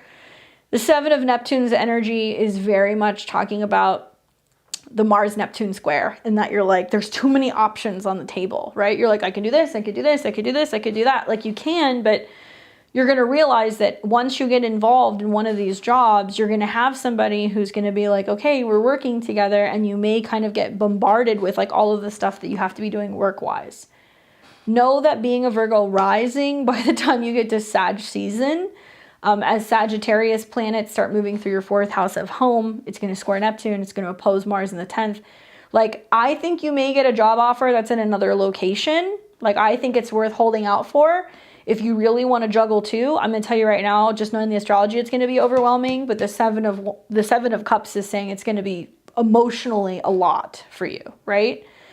And I also think that personally, the Two of Cups is also saying that you're going to get offers from people. It can be business offers. It can be romantic relationship offers. And the Seven of Wands is saying stand your ground. People are going to make things look really good. They're going to be like, we'll give you this, and here's this, and we'll give you a bonus, and this, and this. And then you get in it, and then you realize that you're losing yourself with all of the things that people need you to do. So Neptune in the 7th is about business partnerships, romantic partnerships, people that you collaborate with. So I'm not saying you can't do both, but I do think that you'll get overwhelmed. I do think that you can glob onto both, but I really think that long-term wise, it would be smarter for you to hold out and wait for something better so you're not feeling like you have to juggle two and stand your ground. In the end, you have to really look at what's happened over the last 2 years. 2020, you had a Venus retrograde that happened in your 10th house. You probably realized that you're ready for a job change. Then you had a series of eclipses that were happening in your 10th house square Neptune. So you were like, what is going on at work? Like, what are they thinking? Or like, I'm not resonating with them. Then you just recently had a Mercury retrograde that went there this last summer. So these eclipses, right, were all in preparation for this Mars retrograde. So you want to look at what's happened these last few years as you've had some of these transits that have gone through your 10th house. And likely it's been a lot of people who make things sound really good. Like, oh, this is the position and this will be your office and this is what you do. And then you get in there and you realize that you're working for like fucking psychos who have no idea what they're doing and everything's a mess. And they're like, okay, fix this. Just put it together, make it work. So you may get yourself in a similar situation where you're working for somebody who just expects you to like manage everything and get everything together, but they don't really know the path forward in terms of their business. So the Mars retrograde also, because Mars rules your 3rd house of contracts and Mars rules your 8th house of other people's money, you can't just take positions and just assume that people are going to hold, they're going to hold true what they promised you. Money talks. So you want to hold out for something that's going to be worth the work that you're going to be putting in. I would be requesting a proposal, and I think that it's really important that you get some kind of business proposal or somebody who has something in writing that's like, this will be your benefits. After so many, months, you're going to get a review. Like that all needs to be contractual. And don't be afraid of looking for jobs that are going to be in other places or possibly even working remotely if that's something you can do. Just thinking about the planets that are going to be going through your 4th house later this year. Like you have to ask yourself, what's most important right now for you? Is it important for you to feel like you can, have a really positive, expansive job? Saturn in your 6th wants you to work for a company or it wants you to work in a space where they're going to respect your schedule and they're going to respect your timeline. So you can't be working at all hours of the night, dealing with emails because it's going to affect your health with Saturn in the 6th house. You need to have something that's self-sufficient. There's software, there's a team, people that are staying on task, and you can help manage that so that way you can get in and get out of work and it's not hindering your ability to have relationships or have time for yourself. Yeah, it's a lot. I would hold out. I think taking something right now, even though there's offers on the table, You'll see what happens when Mars squares Neptune. You might start to realize that people are pulling out and they're like reneging on some of the offers, or that it's not as good as they seemed. And probably somewhere closer to this next month, you could negotiate something with this Cazimi. There's going to be a Sun-Venus Cazimi that's going to trine Saturn and Mars, and you might get something on paper. And if that's fine, if you want to try it, you can use the Mars retrograde as a trial period. But I would hold out and see if you can get something, so that way you don't feel like you need to go back and forth between two, right? Mars retrograde wants you to really change and transform something about how you're working. And it's okay for you to ask for more, because Mars rules your 8th house. So it's like, okay, I can help you do X, Y, and Z. What's in it for me? So there's really a need to negotiate that. Okay? Good luck. Come back. Let us know. Can't wait to hear all the Virgo risings tell me how crazy things are going to be for them in a couple of months. It's not going to be a problem finding a job. There's going to be plenty of jobs. It's going to be, are you going to find somebody who you really align with in terms of the work that you're doing? All right, so we have got Tara, and then Rachel, Mira, and Russell. Tara says, hey Candace, I'm in a MLM direct sales jewelry company. I took a break. Getting back in the saddle and thinking about breaking it off and opening up my own boutique. I'm a Pisces. Should I stay with my current company or open my own online boutique? Okay, let's take a look.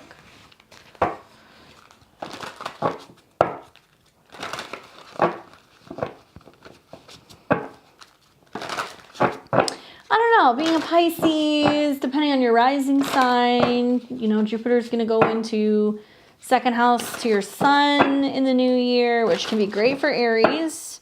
For Pisces, because 2nd house Aries is making your own money. Jewelry, yeah. So let's see. So should she break off and start her own boutique, or should she stay?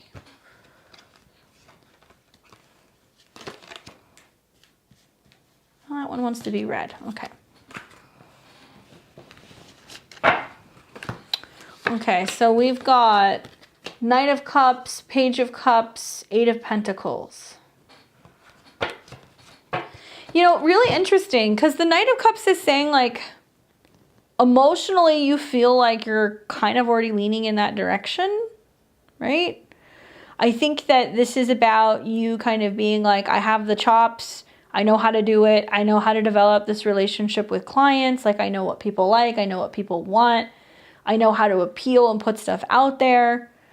I think this is also kind of suggesting that there might be like a new relationship that gets established through business and work. So I'm wondering, like, do you have a relationship with other retailers? Do you feel confident that you may be able to sell to certain individuals? Do you feel like you've got enough people that you've networked with that if you were to reach out to them and like offer them something that you have, that they would be interested? I mean, point blank, the 8 of Pentacles is saying there is an opportunity, new beginnings, fresh starts, but you would need some kind of relationship to bridge the gap. So I'm assuming this would be like buyers or actual other people that you could like sell to that might be interested in kind of carrying your products. I also wonder with the Knight of Cups if there is somebody that you have already talked to about doing this with, or a business partner that you've possibly considered doing this with. And both of these are in feminine signs. So it can be women. It doesn't always have to be men because it's a Knight and a Page. It can also be talking about the fact that you have like an idea planned, that you have a specific group of people that you want to sell to. Obviously, jewelry is not limited to just women, but I think of like, are you wanting to create stuff that's for specific emotional needs? Are you wanting to create stuff that's more for like love and relationships? Like, are there intentions, emotional intentions, revolving around some of this jewelry that you're making? Do you feel like your heart is really in this kind of business, but you're like, I have to do it myself? And I have dreams and ideas of things that I would put together and like how I would go about kind of like pitching this. If the relationships are established, and if you have like a new wholesaler, if you have people that you know that you can sell to, if you've got people who are going to be interested, yes, it's going to take time, right? So just knowing that you're getting ready to shift gears and Jupiter is going back into your sign later this next month, it's about your vision. And I would encourage you possibly to start thinking about maybe starting something. I mean, you can start something whenever you want. I'm not going to tell you when you can or cannot. But I do think that it's important for you to be really thinking about who you're marketing to and like timing. We've got eclipses setting up, so the energy is kind of all over the place. You know, being a Pisces, you're getting ready to have eclipses that are in your third house. So it's like starting a website, creating media, you know, printing cards and anything that's going to be about promotional stuff, making phone calls, having meetings. Ninth house eclipses, which is like importing, exporting, sales, you know, dealing with buyers in other countries and stuff like that. So that way you can get the goods, so you can get everything organized. And probably like launching something, you would want to do this like after a new moon that's going to be in your 10th house. So it'll be after a new moon that you're going to be having in Sagittarius. Sagittarius season might be the time where things are starting to come together, but with all the mutable placements, there's going to be mutable squares. So I'm a big stickler for telling people like launch a business when there's good astrology. So it might be worth really looking at the astrology around Sag season. If you can wait that long, it's only going to be like the second half of November. And the Eight of Pentacles is saying like, you know how to do the work, you'll bring business in, but this is more talking about taking the emotions and the ideas and the visions and the dreams and making them reality. You know, it's like really being like, okay, this is the business plan. It's not just kind of talking about it and envisioning it. It's like, no, here it is. And at the very least, this tells me that you could probably also do some kind of work with buying and selling and wholesaling stuff as well. So I don't know if you just want to have your own little boutique where you make things and you sell things, or you're also interested in like buying bulk and selling to other people, because this is saying you have skills in that and it can go beyond just having your own little specialty thing, that you could actually be buying and selling to other people that are making stuff. So you have business skills kind of on the back burner that allow you to continue to keep doing this kind of work, if that makes sense, you know? Both. Making my own, yep, cool. Going with a wholesaler for some products. The jewelry is a company that I'm currently with. Yeah. You know, and just knowing, I mean, I know what your rising sign is, but for just Pisces in general, you know, Jupiter going into the second house, Jupiter is your chart lord. So having your own business next year, being able to sell things, also like being that it's going to be in Aries, like it might be smart for you to be having stuff for men and women, so you can have stuff for both genders. And you might want to be creating stuff that's going to be about personal intentions or personal goals.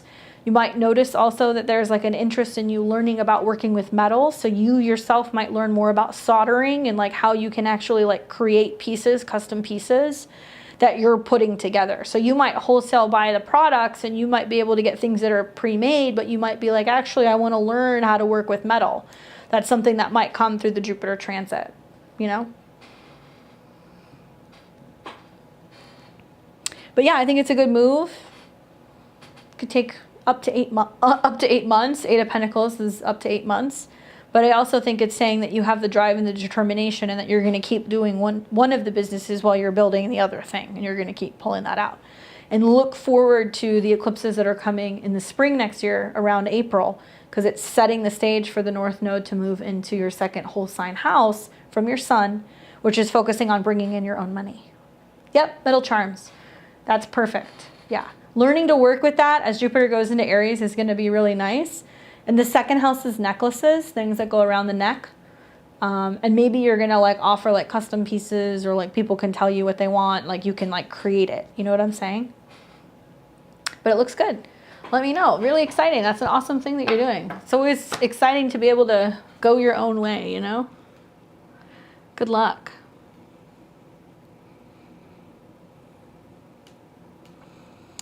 We've got, let's see.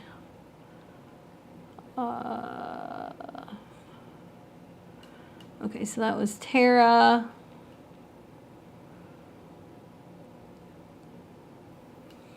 Got Rachel, Mira, and Russell. Rachel.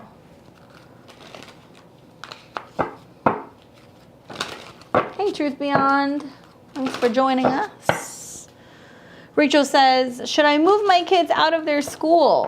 I'm not happy with our new school. It's been only a month or so. Maybe I should give it more time, or I could move them into something better, but I'd have to pay for private school.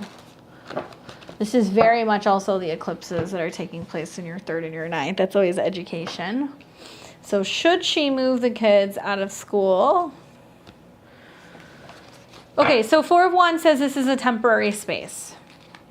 That does suggest things can get better. That's a positive card. It also talks about the community. So it can be also saying like, you know, getting feedback from other parents, looking at some of the extracurricular things that are going on, that there can be other things that you can get the kids involved in. So you're going to feel like they have more stimulation, they have more connection to other people. Four of Wands is a very, very, very positive card. And it is saying that you need to at least give this, you know, 3-4 weeks to see how things kind of start to change. I don't know what the deal is. If this is like they're still kind of getting some teachers up to speed, it can be saying that they've had some like shifts and people who are filling in certain departments and like trying to figure out like where they're going before they get to next year, that there's been some sense of transition.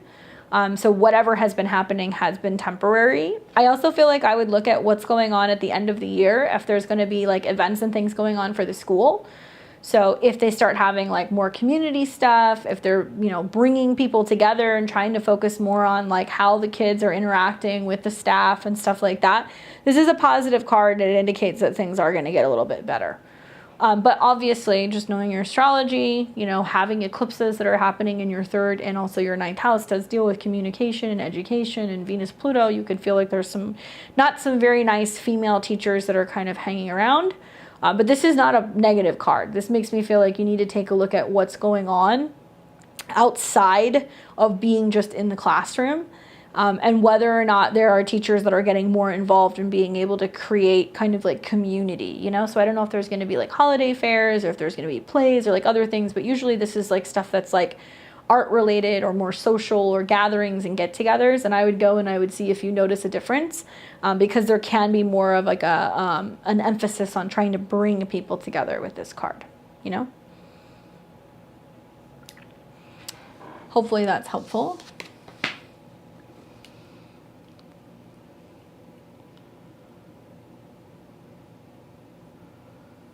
So we've got Mira. Mira says MS.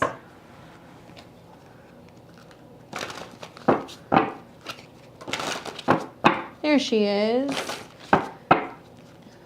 Is D of Taurus a crush for the past year? We work study, personally interested in me, the Sagittarius, or another girl.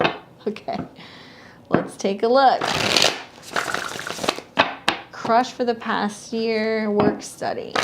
Is the Taurus interested in you or someone else?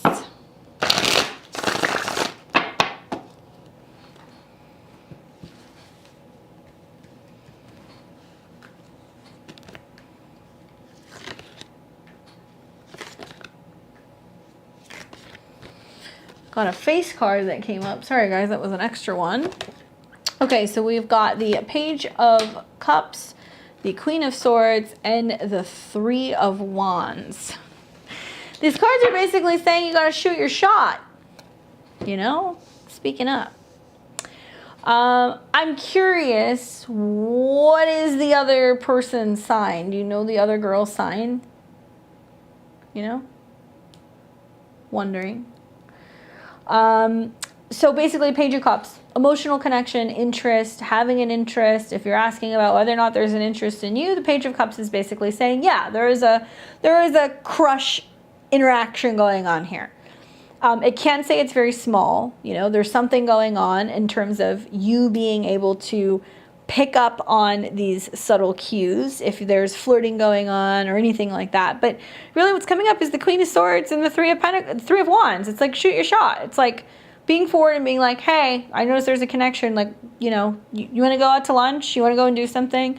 This is about finding a way to kind of segue into the next phase.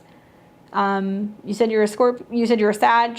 So, you know, Sag and Taurus, they have a funky astrological aspect. I'm not going to say it's a match or not based off of your sun signs, because that's bad astrology, but you guys create an inconjunct to each other. Okay, so for Taurus, Sagittarius is basically your 8th house, so it represents something that's like taboo or kind of dark, or they're not sure.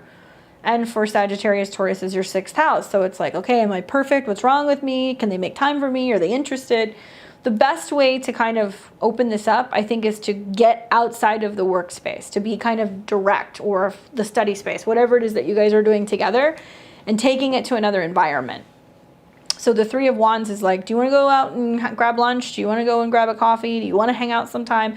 Not, do you want to go out on a date? Do you want to go to dinner? But the Queen of Swords is going to be like, let's go and do something. Let's kind of go and have an activity and kind of see what the dynamic is out of the workspace. But there's an interest here.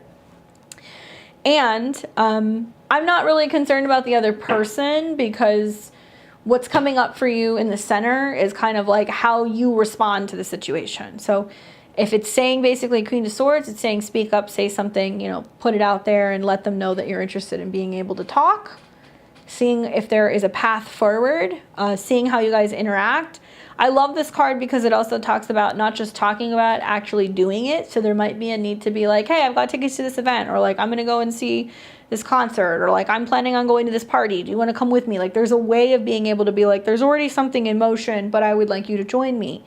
Because this is really opening up also the Page of Cups. That's kind of showing them like, hey, I'm putting interest out there so you can see how they respond. Likely, they'll take you up on the offer, because the Three of Wands talks about not just talking about it, actually physically doing it and making a shift and being able to have more connection together. And being a Sag rising, or Sag in general, excuse me, I don't know your rising sign, but being a Sag, you know, Mars going retrograde in your 7th, Mars rules your 5th, you're going to start seeing more opportunities for assertiveness with partners. You're also going to start seeing that there is a need to kind of keep your options open, so there can be more than one person who can come into your life. So if it's not one, there's another one. There's somebody that kind of comes out of left field that you didn't see.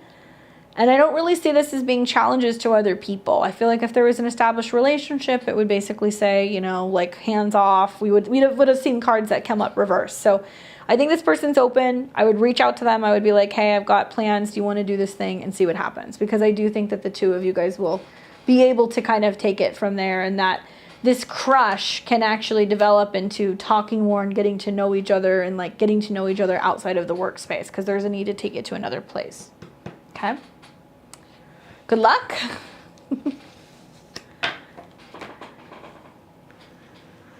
Okay, so let's take a look here.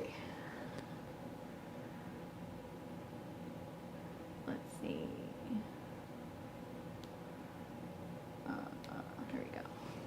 All right, so next person, we have got Russell.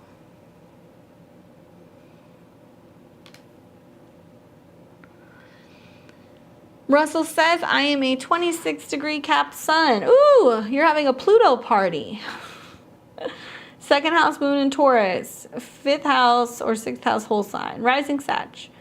Do you sense something going on dissolving with my marriage? Is it my old wounds creating this? Thanks.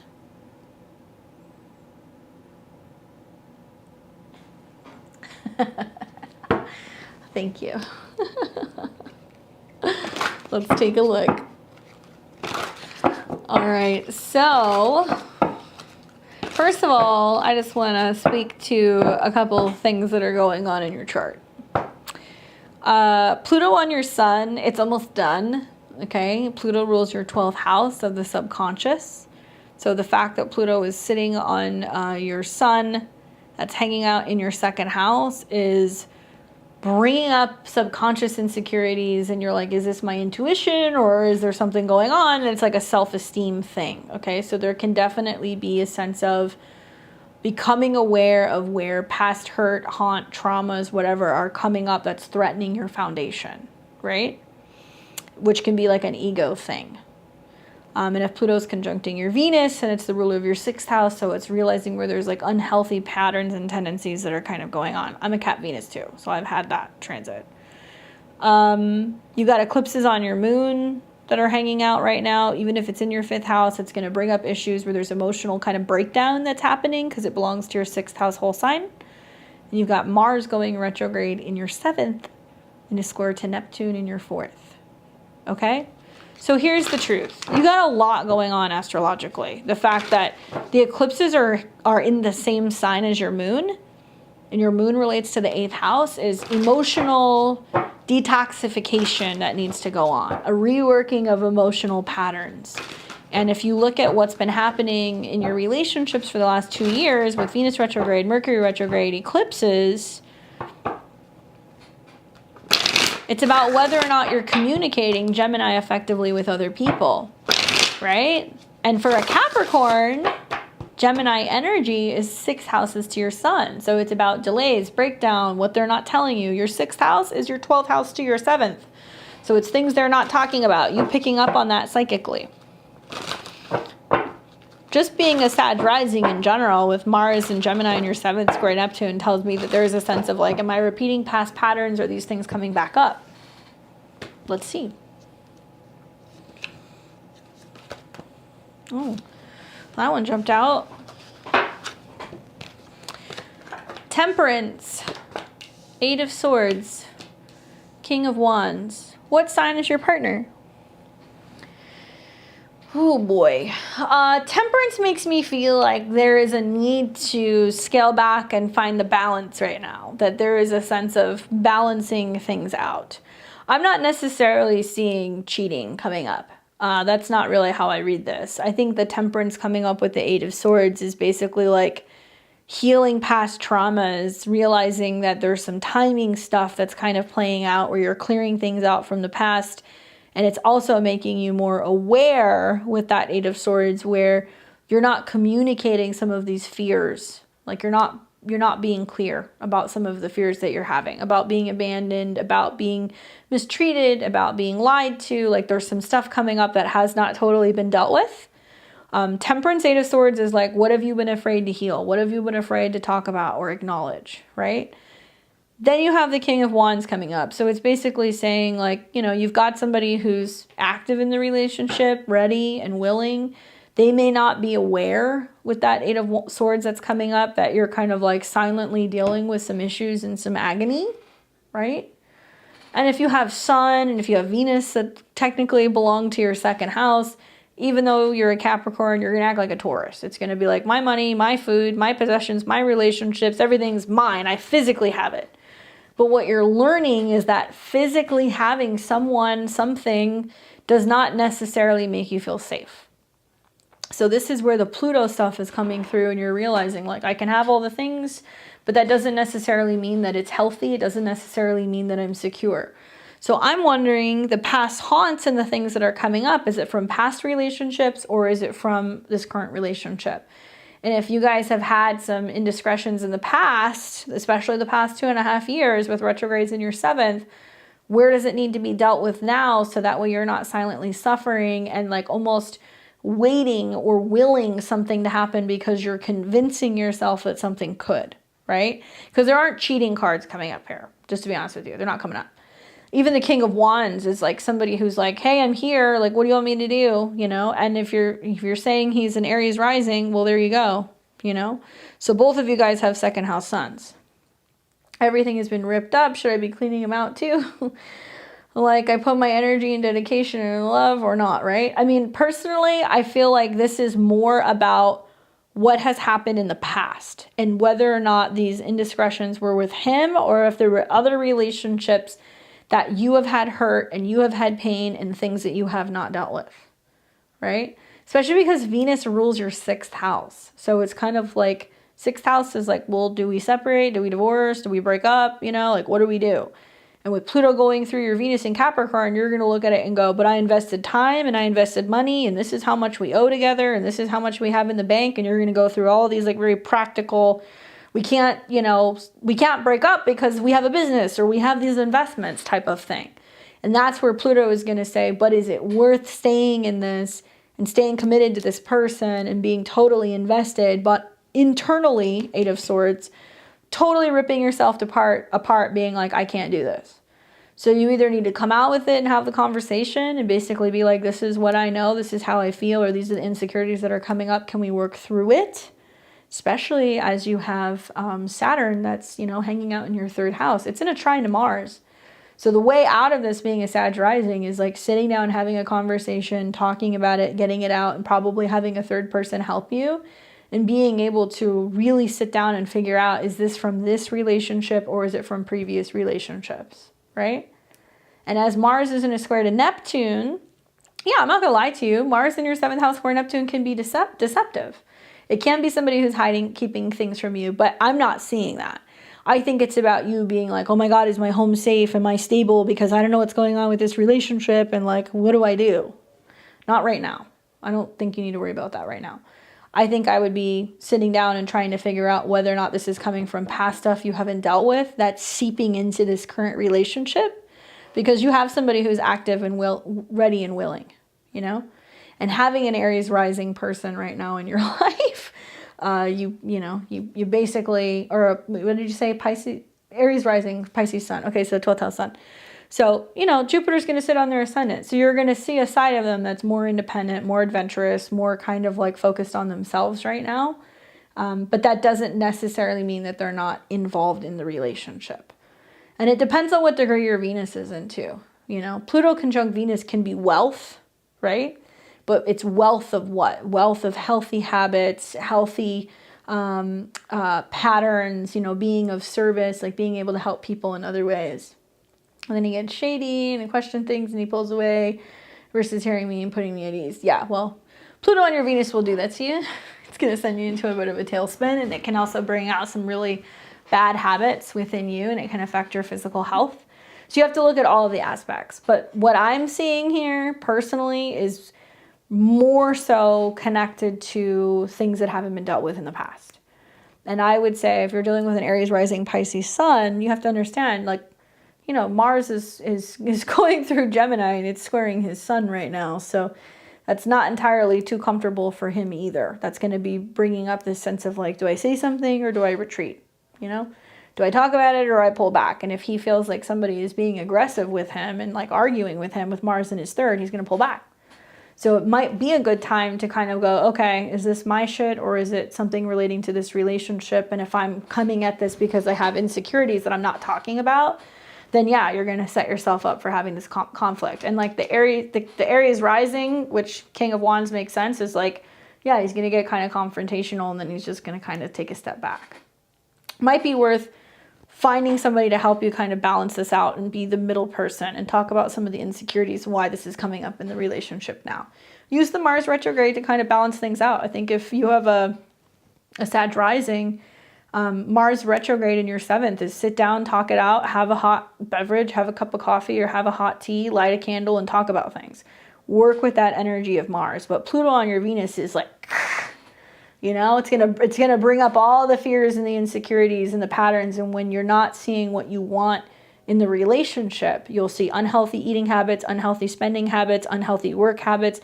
All of those toxic things will come up in terms of what you do to indulge or to soothe something because you're not getting it from another person, right? But on the other side of that transit is usually a much happier, healthier relationship with yourself, with money, with food, with your self-esteem. So being that it's going through your 2nd house, it definitely affects the self-esteem stuff. So you gotta, I would say yoga can be helpful if you have a Venus in Capricorn. Hiking can be helpful. Working with crystals, getting all the vitamins and the nutrients and the minerals that you need. Be bringing that energy back into your physical body and nurturing yourself, and you might realize that it's just stuff that's kind of coming up from previous relationship breakdown. Okay? Hopefully that's helpful. Someone is asking about getting personal readings with me. You can find me if you click on my links below. You can go to my website at beyondtheveiltarot.com. I can do one-on-one readings. They're live on Zoom. They're recorded. I do half-hour or full-hour sessions, tarot, astrology, clairvoyant readings, solar returns, synastry, relationship readings, all of that stuff. So you can take a look at what I have to offer. I am booked right now until January. So usually I'm booked out about 2 weeks in advance, 2 or 3 months in advance. But I'm here every Saturday. I do live readings on the channel. This week was tarot. Next Saturday is going to be astrology. I'm going to post a link early so you guys can have that because it's going to be right before an eclipse. We're probably going to have a lot of people. So if you want to make sure that you get on the list and you get a reading, you can sign up with that link in my community tab. If you're new to my channel, give me a thumbs up. You can say hello. Sharing is caring if you want to share my channel with somebody else who might be interested in readings. Or you can subscribe and you'll be alerted when I have new content coming out. New videos every Sunday for the astrology, for the weather, ahead, for the whole week ahead. I put out the eclipse videos already, so if you guys haven't seen those, there's a solar eclipse video, a lunar eclipse video for the one in November. I just did a eclipse webinar, so I go in deep and talk about all the 12 rising signs, all the information about the eclipses, what I'm anticipating it's going to bring up for the world. I have that on sale on my website. And I have a new video coming out tomorrow morning. We're going to talk about the Sun-Venus squares. Saturn's going direct. There's just so much stuff happening this week. You guys are going to start feeling the eclipses probably somewhere around midweek. So I will be back next week. Thank you guys for spending Saturday night with me. It's always great getting a chance to read for you guys on the channel and getting to meet new people. I look forward to seeing you guys all in the week ahead, and I hope you enjoy your weekend. You guys take care.